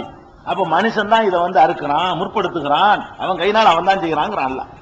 இதெல்லாம் இந்த கருத்தை சொல்லிவிட்டானா அதோட நிறுத்திக்கிற மாட்டேங்கிறான், இன்னும் விட மாட்டேங்கிறான். பாருங்க, அதாவது அல்லாஹ் தான் செய்யறாங்கிறதுக்கு எவ்வளவு ஆதாரம் இருக்குதோ, நீ தான் செய்யறாங்கிறது கூட இருக்கு ஆதாரம். மனுஷன் அவன் தான் செய்யறாங்கிறத கருத்தை சொல்லக்கூடிய வசனங்கள் தான் குர்ஆன்ல அதிகமா இருக்கிறது. அதே மாதிரி வந்து இப்படிப்பட்ட வசனங்கள் எப்படி தெரியுமா, ஷைத்தான் அவனை வழிகெடுத்து விட்டான். ஆதம் அலைஹிஸ்ஸலாம் சொல்றதுல இருந்து ஆரம்பிச்சு அவர் ஏன் அந்த கனியை சாப்பிட்டாரு, மரத்தை சாப்பிட்டாரு, ஷைத்தான் அவரை வழிகெடுத்து விட்டான் அப்படிங்கிறான். ஒவ்வொருத்தனை சொல்லும் பொழுதும், முனாபிக்குகளை சொல்லும் பொழுது, காபிர்களை சொல்லும் பொழுது, கோழைகளை சொல்லும் பொழுது, பொய்யர்களை சொல்லும் பொழுது, மோசடிக்காரர்களை சொல்லும் பொழுது யார் செஞ்ச வேலைங்கிறான், ஷைத்தான் அவனை கெடுத்து விட்டான். அப்ப நான் கெடுக்கல, நமக்கு சம்பந்தம் கிடையாது. ஷைத்தான் வந்து கெடுத்துனா ஏமாந்து போயிட்டான், நான் எச்சரிக்கை பண்ணி இருந்தேன், அதையும் சொல்லிக்கிறான். இல்ல ஷைத்தான் அவனை கெடுத்து விட்டான், அட ஷைத்தான் கெடுப்பான் ஏமாந்துறாருன்னு உனக்கு சொல்லி வர வச்சிருந்தேன். அப்படி இருக்கும்போது ஏன்டா கெட்டு போனேங்கிற கருத்தை ஷைத்தான் தான் கெடுக்கிறான். ஆனா ஷைத்தான் கெடுக்க வருவான்னு உனக்கு முன்னாடி சொல்லிவிட்டேன், நீ தான் ஜாக்கிரதையா இருந்திருக்கணும். நீ இவ்வளவு சொன்ன பிறகு நீ கெட்டு போயிட்ட. இந்த கருத்தை ஷைத்தான் கெடுத்தான், ஷைத்தான் கெடுத்தான், ஷைத்தான் எச்சரிக்கை பண்ணன என்ற கருத்தை குர்ஆன்ல பார்த்தா நிறைய பல இடங்கள்ல அல்லாஹ் சொல்லி காட்டுகிறான். எப்படி சொல்றான், 5:91 அல்லாஹ் சொல்றான், இன்னமா யுரீது ஷைத்தான், ஷைத்தான் என்ன விரும்புகிறான் என்றால், யூக்கியா பைனக்குமுல் அதாவத வல் பக்லா, உங்களுக்கு மத்தியிலே பகைமையையும் சண்டையையும் அவன் ஏற்படுத்த விரும்புகிறான். ஃபில் ஹம்ரி வல் மைசிர், மதுபானத்திலும் சூதாட்டத்திலும் சண்டை ஏற்படுத்தவன் நாடுகிறான். ஒயசுத்தக்கும் அன் திக்ரில்லாஹ், அல்லாஹ்வுடைய நினைவை விட்டு உங்களை வந்து தடுக்க நாடுகிறான். வானி ஸலா, தொழுகையை விட்டும் தடுக்க நாடுகிறான். வஹல் அன்தும் முன்தஹூன், நீங்கள் விலகிக் கொள்ள மாட்டீர்களா, மதுபானத்தை விட்டும் சூதை விட்டும் விலகிக் கொள்ள மாட்டீர்களா என்று அல்லாஹ் கேட்கிறான். இது 5:91 சொல்றான். அப்ப ஷைத்தான் தான் செய்யறான். இத அல்லாஹ் விலகு தான் அல்லாஹ் ஆசைப்படுறான். அல்லாஹ் ஆசைப்படுறது என்ன, விலகிக் கொள்ள மாட்டீர்களான்னு அல்லாஹ் ஆசைப்படுறான். ஷைத்தான் வந்து குடிக்க மாட்டீர்களா என்று அவன் ஆசைப்படுறான். அப்ப ரெண்டு ஆசை வரும்போது தேர்ந்தெடுத்து நீ தானே. அல்லாஹ் ஆசைப்படுறதை விட்டுப்புட்டு ஷைத்தான் ஆசைப்படுறத நீ செஞ்ச. அல்லாஹ்வுடைய ஆசை என்ன, ஹல் அன்தும் முன்தஹூன், விலகிக் கொள்ள மாட்டீர்களா, இது அல்லாஹ்வுடைய ஆசை. ஷைத்தான் வந்து ஆசை என்ன, நீங்க குடிக்கணுங்கிறது. குடிக்கிறீங்கல்ல, குடிச்சு நீங்களே தானே குடிச்சீங்கற அல்லாஹ் அந்த கருத்தை சொல்லி காட்டுகிறான். இதே மாதிரி ஷைத்தான் தான் அம்புட்டையும் பண்றான் அப்படிங்கறத 4:119 சொல்லுகிறான், 5:91 சொல்லுகிறான். ஏன்னா எல்லாம் ஒரே ஏறக்குறைய ஒரு கருத்தா இருக்கணும், நம்பர் சொன்னா உங்களுக்கு போதும், எடுத்து பார்த்துக் கொள்ள வேண்டும். 5:91 சொல்லுகிறான், 2:36 சொல்லுகிறான், 2:268 சொல்லுகிறான், 3:155 சொல்லுகிறான், 3:175 3 சொல்றது சூரா, 2வது சொல்றது வசன நம்பர், 3:175 சொல்லுகிறான். 4வது சூரா 60வது வசனத்தில் சொல்லுகிறான், 4வது சூரா 120 சொல்லுகிறான், 6வது சூரா 43வது வசனத்தில் சொல்கிறான். 6, 68, 7, 20, 16, 63, 17, 27, 17, 64, 20, 120, 25, 29, 27, 24, 58, 19 இந்த வசனங்களை எல்லாம் செய்தான். அவங்களை எப்படி செய்யறான்? நான் எவ்வளவு எச்சரிக்கை பண்ணியிருந்தேன் நான் மரத்தை நெருங்காதுன்னு சொல்லியிருந்தேன். அவங்க சொல்ல கேட்காதுன்னு ஏன் பார்த்துட்டு இப்படியாக இந்த கருத்துப்பட செய்தான் உங்களை கெடுக்கிறான். நீங்க நல்ல ஆள் ஆகணும்னு நான் விரும்புறேன். இந்த சாராம்சம் என்ன சொல்லுதுன்னா, நீங்க நல்லவனா வாழணும்னு நான் ஆசைப்படுறேன், செய்தான் உங்களை கெடுக்க ஆசைப்படுறான். அப்படின்னா அல்லாஹ் வந்து உங்களை திணிக்கலன்னு அர்த்தம். அல்லாஹ் ஆசைதான் படுறான், திணிக்கல. இப்படிதான் நீ ஆவணம் கெட்டுதான் போகணும், உங்களுக்கு திணிக்கல என்ற கருத்து இதுல எல்லாம் இருக்கிறது. அதே மாதிரி ஒருத்தன் கெட்டு போறான்னு வைங்க, அவன் தானாத்தான் இதே வாசகம் எவன் வழி கெடுக்கிறானோ அவன் தானாகவே வழி கெடுக்கிறான். இந்த வாசகம் இப்படியே ஒமன், அதாவது ஒமன் லல்ல இன்னமா எழில்லு அலைஹா, எவன் வந்து வழி கெடுக்கிறானோ அவன் தனக்கு எதிராக தானாகத்தான் வழி கெட்டுக் கொள்கிறான். இப்படிங்கிற கருத்தை எங்கெல்லாம் அல்லாஹ் சொல்றான்னு கேட்டா 10, 108 சொல்கிறான், 17, 15 சொல்கிறான், 39, 41 அல்லாஹ் சொல்லி காட்டுகிறான். இதுகள் எல்லாம் என்ன சொல்றான்ல, அவன் வந்து அவனாகத்தான் வழிகெடுக்கிறான் என்று சொல்லிடுறான். சரி, இதெல்லாம் என்ன விளங்குது? இது ஒரு சைடு என்ன, இந்த சைடு இன்னும் கொஞ்சம் விஷயங்கள் இருக்குது. இது வரைக்கும் ஒரு பிரேக் பண்ணி பார்ப்போம். முதல்ல நேற்று சொன்ன ஆரம்ப கட்டத்தில் சொன்ன வசனங்கள் எல்லாம் என்ன சொல்லுதுன்னு கேட்டா, நீ நல்லவனானாலும் என் முடிவுதான், கெட்டவனானாலும் என் முடிவுதான், நான் எப்படி தீர்மானிச்சிருக்கிறேன் அப்படித்தான் நீ இயங்க முடியும், உனக்குன்னு சுதந்திரமோ முடிவெடுக்கிற அதிகாரமோ கிடையாது. இந்த கருத்து ஒரு பக்கம். இன்னொரு பக்கம் வந்து அல்லாஹ் என்ன சொல்றான்னு கேட்டா, நான் பாட்டுக்கு உனக்கு சுதந்திரம் கொடுத்திருக்கிறேன், நீ பாட்டு நல்லவனானா ஆவலாம், கெடுக்கிறதுக்கு நல்ல வழிகள்லாம் இருக்குது, அதை எச்சரிக்கையும் பண்ணிவிட்டேன், தூதரை அனுப்புறேன், வேதத்தை தர்றேன், சைத்தானை பத்தி எச்சரிக்கையும் செய்யறேன், நரகத்தை பத்தி பயம் காட்டுறேன், சொர்க்கத்தை பத்தி ஆசை ஊட்டுறேன், இதுக்கெல்லாம் பயந்து ஒழுங்கா நடக்கப்பா அப்படின்னு அல்லாஹ் சொல்லி காட்டுகிறான். இதுல இந்த 2 வகை சொன்னீங்கல்ல, இப்படி பாக்குறத விட இப்படி இன்னும் கொஞ்சம் ஆழமா போனீங்கன்னு சொன்னா, அல்லாஹ் தான் திணிச்சு இருக்கிறான்னு சொல்றேன். அதுக்கு நேத்து வாசித்த வசனங்கள் இருக்க, அவை மட்டும்தான் அதுக்கு ஆதாரம். உங்களுக்கு சுதந்திரம் இருக்குன்னு சொல்றேன், அதுக்கு நான் காட்டின இந்த வசனம் இல்ல, மீதி குர்ஆன்ல உள்ள எல்லா வசனமும் இந்த கருத்தான் சொல்லுது. சிரிக்கி சொல்ல போனா, அதாவது எந்த வசனங்கள்ல வந்து அல்லாஹ் தான் உங்களுக்கு திணிச்சு இருக்கிறான், நல்லவன் ஆகுறதும் அவன் தான் முடிவு எடுக்கிறான், நீ கெட்டவன் ஆகுறதுக்குள்ள நீ நான் நினைச்சு கெட்டவன் ஆயிட முடியாது, அவன் தான் தீர்மானிக்கிறான் கருத்து வருது. அதுக்கு எந்த வசனங்களை வாசிச்சோமோ அதை தவிர நம்ம கவனத்துல வராமல் சில விட்டு போயிருந்தால் அப்படி 10, 20 வசனங்கள் இருக்கலாம். அதுகளை தவிர மொத்த குர்ஆனை எடுத்து நீங்க பார்த்தீங்கன்னு சொன்னா அது என்ன பேசுதுன்னு கேட்டா, மனிதனுக்கு சுதந்திரம் இருக்குன்னு பேசுது. எப்படி பேசுது? உங்கள் மீது நோன்பு கடமை. எதற்கு கடமை? தக்வா உடையவர்கள் ஆவதற்கு கடமை. அப்ப நீங்க தக்வா உடையவன் ஆவருக்கு பயிற்சி அல்ல தர்றான், நோன்பு கடமைங்கிறான். ஏன் கடமையாக்கணும்? ஏன் பொய் சொல்லாதுன்னு சொல்லணும்? ஏன் திருடாதுன்னு சொல்லணும்? ஏன் கொலை செய்யாதுன்னு சொல்லணும்? அதெல்லாம் நீ செய்ய முடிஞ்சவனு தான் சொல்லணும். ஒரு ஆட்டுக்கிட்ட போய் நின்று கொண்டு ஆடு இப்படித்தான் நடக்கும்னு அதுக்குன்னு இயற்கையை அமைச்சாச்சுங்க.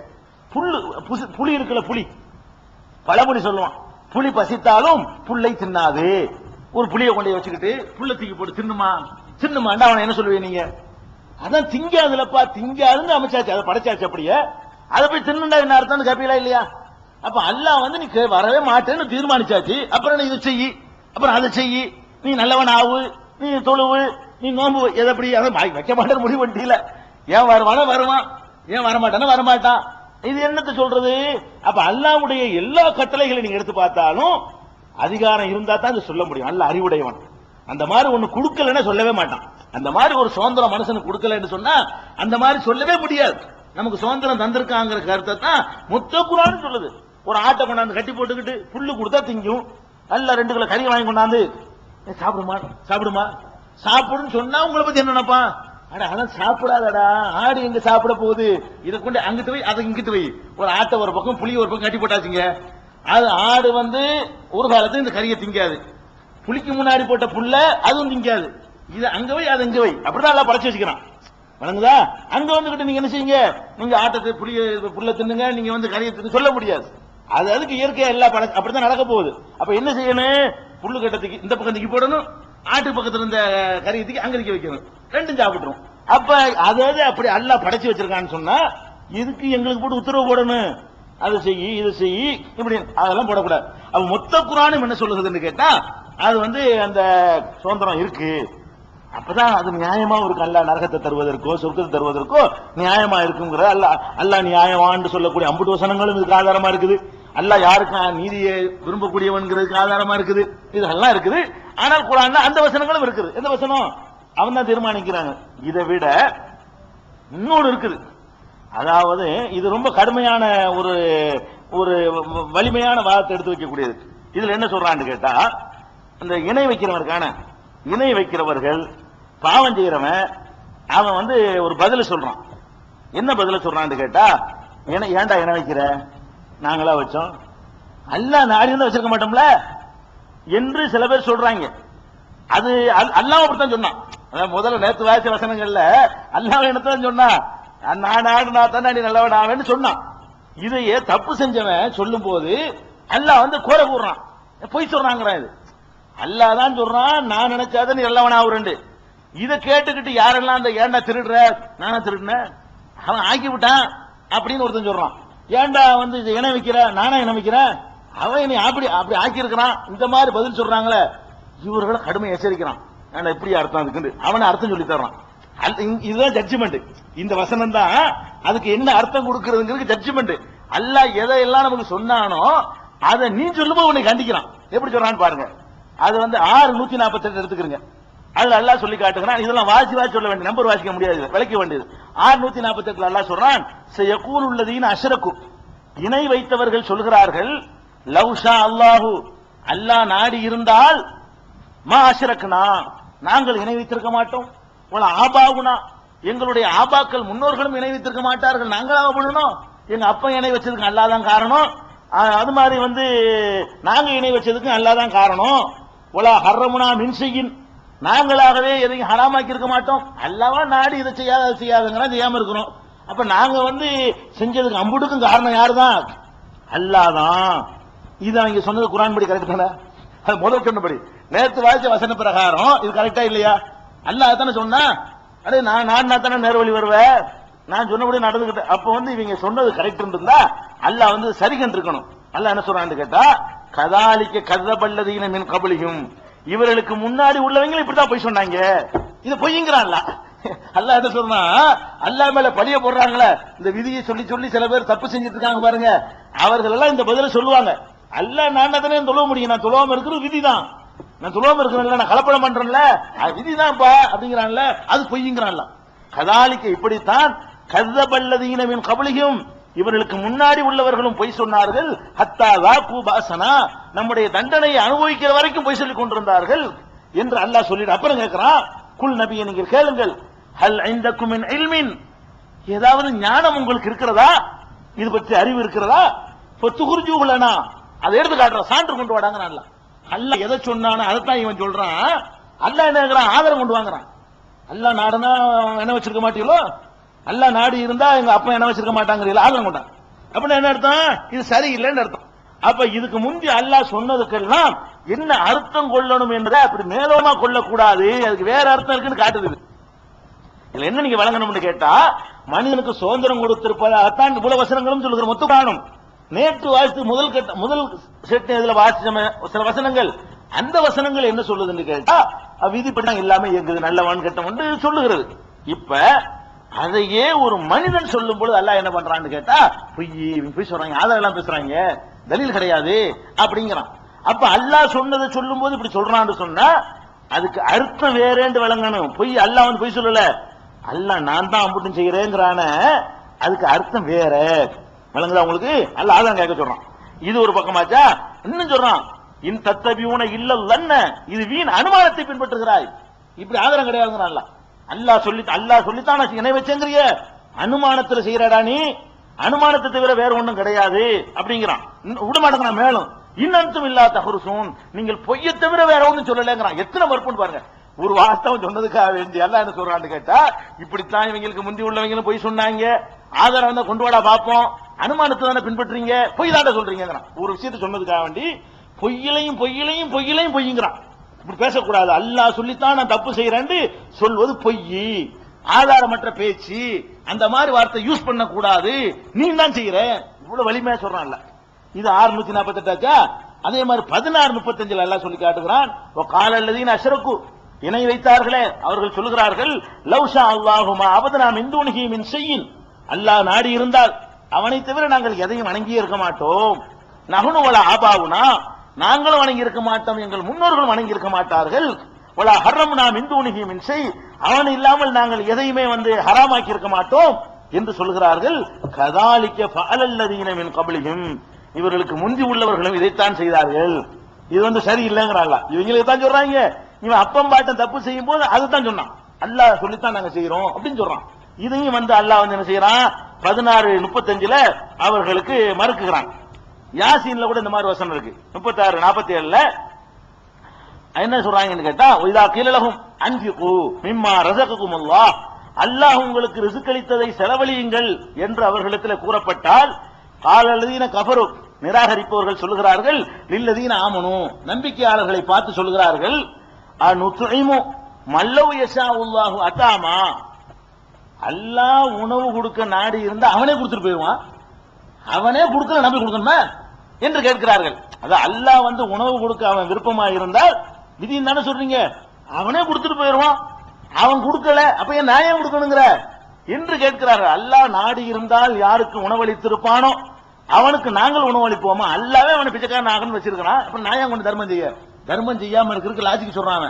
அதாவது அல்லாஹ் தான் பணக்காரனை ஆக்கியிருக்கிறான், அவனை ஏழை ஆக்கிவிட்டான், அல்லாஹ் விரும்பித்தானே ஆக்கியிருக்கிறான், அவன் சோத்து கஷ்டப்பட்டு தானே ஆக்கியிருக்கிறான், அப்படியே நான் 50 காசு கொடுத்து அவனுக்கு சோறு கொடுக்க முடியாது என்று சொல்லி அல்லாஹ் காபீர் சொல்றாங்களா. இத இந்த விதியை இப்படி நம்புவது இது தப்பு, இந்த மாதிரி விதியை நம்ப கூடாது என்று சொல்லி அதை இது வழி காபீர்கள் இதை சொல்வார்கள் என்று அல்லாஹ் சொல்லி காட்டுகிறான். அதே மாதிரி 43:20 சொல்லி காட்டுகிறான், வகாலு லவ்ஷா ரஹ்மான், ரஹ்மான் நாடி இருந்தால் மா அபதனாகும் நாங்கள் அவர்களை வணங்கி இருக்க மாட்டோமே, ஏன்டா கல்லவண்ண மண்ண வணங்கணும்னு கேட்டா பதில் சொல்றாங்களா, லவ்ஷா ரஹ்மான், ரஹ்மான் நாடி இருந்தா வணங்கி இருப்போமா, ரஹ்மான் அதனால வணங்கணும் என்று அவர்கள் பதில் சொல்வார்கள். மாலகும் பிதாலிக மின் இல்மின், இது பற்றி இவர்களுக்கு எந்த அறிவும் இல்லை, அறிவற்ற பேச்சை பேசுகிறார்கள். இன்ஹும் இல்லா யஹ்ருசூன், அவர்கள் பொய்யே சொல்லுகிறார்கள் என்று 43:20 அல்லாஹ் சொல்லி காட்டுகிறான். இந்த வசனங்கள் எல்லாம் என்ன சொல்லுது, அல்லாஹ் மேல பழிய போட்டுட்டு விதி மேல பழிய போட்டுட்டு நான் தப்பு செய்வேன் என்று சொல்லக்கூடாது என்று காட்டுகிறது. இது பூராவுமே விதியை சொல்லக்கூடிய வசனங்களாக இருக்கிறது. அதே மாதிரி இன்னும் பல வசனங்கள், என்ன வசனங்கள் கேட்டா, இதுல அல்லாஹ் என்ன சொல்றான்னா, நம் மீது எழுதப்பட்டது விதியின் எழுத்துன்னு தானே சொல்றோம், தலை விதி தலை எழுத்துன்னு சொல்லுவாங்க பாருங்க, விதி தானே. இந்த வாசகத்தை அல்லாஹ் என்ன யூஸ் பண்றான்னு கேட்டா, அல்லாஹ்வுடைய விதி பலகையில அந்த விதி எழுதி வச்சிருப்பான ஏடு, அந்த லவ்ஹுல் மஹ்பூல், அந்த பதிவேட்டில் இல்லாமல் எதுவும் நடக்கிறது இல்ல. நீ தொழுவுறியா, தொழுவேன்னு நாங்க எழுதி இருக்கும், நோன்பு வைப்பியா, நோன்பு வைக்கவா என்று எழுதி இருக்கும், எழுதான் நடக்கும். நோன்பு வைக்க மாட்டேன்னு எழுதி இருக்குன்னு வை, என்னதான் உண்ண முடியாது, வைக்க மாட்டேன்.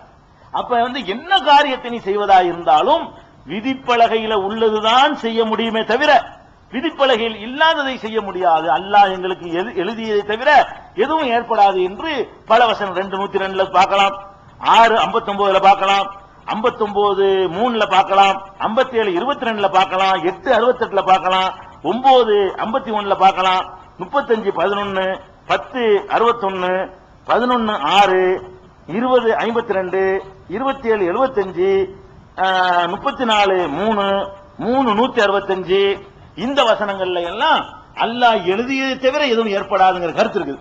அல்லாஹ் எதை எழுதி இருக்கிறானோ அதான் நிகழும். இது மொத்த சரக்கு, அவ்வளவுதான். விளங்குதா?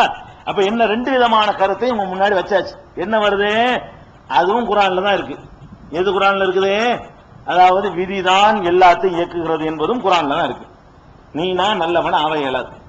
அதே நேரத்தில் அப்படி இல்லப்பா, நீ தான்ப்பா எல்லாத்துக்கும் காரணம், நான் உனக்கு நல்லவனா இருக்க தானப்பா நான் ஆசைப்படுறேன் அப்படின்னு சொல்லக்கூடியது வசனங்கள் அதை விட பல நூறு மடங்கு அதிகமா இருக்கு.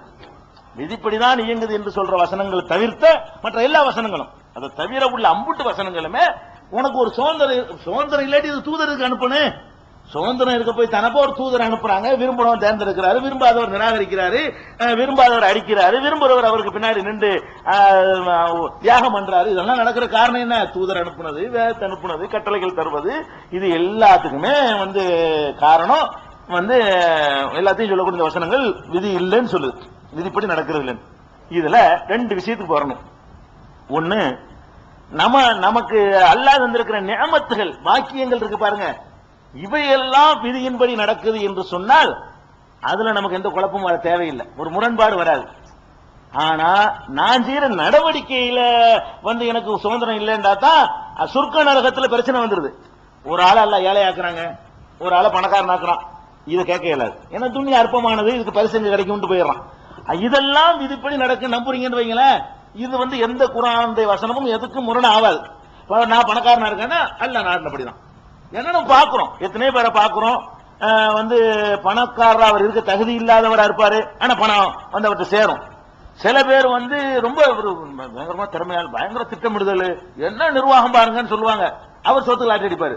நிர்வாக திறமை இருக்கும், பல அறிவாளியா இருப்பாரு, 100 வருஷம் அனுபவப்பட்டிருப்பாரு, அவர் சாப்பாட்டுக்கு லாட்டரி அடிப்பாரு. அவன் தீர்மானிக்கிறான், நல்லா விளங்குது, அல்லாஹ் என்ன செய்யறான், தீர்மானிக்கிறான். அதே மாதிரி யார் நல்லா மேல இருந்து கொண்டிருந்தாரோ இப்படின்னு பெருட்டு கீழே தள்ளி விட்டுறான். அவர் இல்லைன்னு அவரை வச்சு ஒரு ஆளை வச்சே காட்டுறான். ஒரு ஆளுக்கு கொடுத்து ஒரு ஆளு கொடுக்காம காட்டுறான். எனக்கே தந்து விட்டு இப்படி மேல கொண்டு வச்சு இப்படி கீழே போட்டு போறான். அப்ப ஏன் அந்த திறமை ஆற்றலாம் என்னாச்சு, நீ இல்லடா நான் தான் காட்டுறான். இதுல வந்து யாருக்கும் எந்த கருத்து வேறுபாடோ எந்த டவுட்டோ தேவையே இல்லை.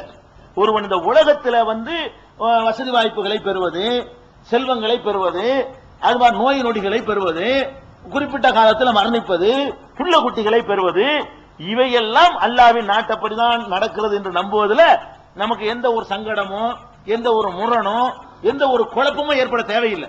அதுக்கு எதிராக எந்த வசனமும் இல்லை. எதுல வருது, என்னை நல்லவனா மறுமை டாபிக்ல தான் விவகாரம் வருது. என்னை கெட்டவனா நடக்கிற மாதிரியே படைச்சு வச்சுட்டு நரகத்தை தான் என்ன அர்த்தம்? எதுல வராது உங்களுக்கு குழப்பம்? அல்லாஹ்வுடைய விதி. இப்ப வந்து எனக்கு 4 பிள்ளை இருக்குன்னா அல்லாஹ்வுடைய விதின்னு சொல்லிட்டு போயிடலாம். ஏன் நான் வந்து கோடீஸ்வரனா இருந்தா அல்லாஹ்வுடைய விதி, நான் பிச்சைக்காரனா இருந்தா அல்லாஹ்வுடைய விதி, என் வீடு இடிஞ்சு போச்சு அல்லாஹ், இதெல்லாம் சொல்லலாம். இந்த உலகத்துல எது நடந்தாலும் நம் மீது நமக்கு அல்லாஹ் தரக்கூடிய நியமத்துகள் இருக்கு பாருங்க, அவைகள்ல கூடுதல் குறைவு ஏற்படுமையானால் அதெல்லாம் விதி என்று நம்புவது நம்பித்தான் ஆக வேண்டும். அதுல 2 கருத்து கொள்ளவே கூடவே கூடாது. 2 கருத்து யாரும் வரவே கூடாது. அல்லாஹ் அளந்து போட்ட ஒவ்வொரு ரிஸ்கையும் அவனை படைக்கிறதுக்கு முன்னாடி எல்லாம் தந்துட்டாங்கிறதெல்லாம் அதை 100% நம்பணும். அதுல யாருக்கும் கேள்வியும் வராது. நல்லா வழங்க. எதுல கேள்வி வருது, நம்முடைய அமல்கள் விஷயம் இருக்கிற, நம்ம செய்யற அமல் நம்ம செய்யலங்கும் போதுதான் கேள்வி வருது. நமக்கு அவன் தருவதில் கூட குறை செஞ்சால் கேள்விலாம் வராது, எந்த குழப்பமும் இல்லாம நம்பலாம்ல.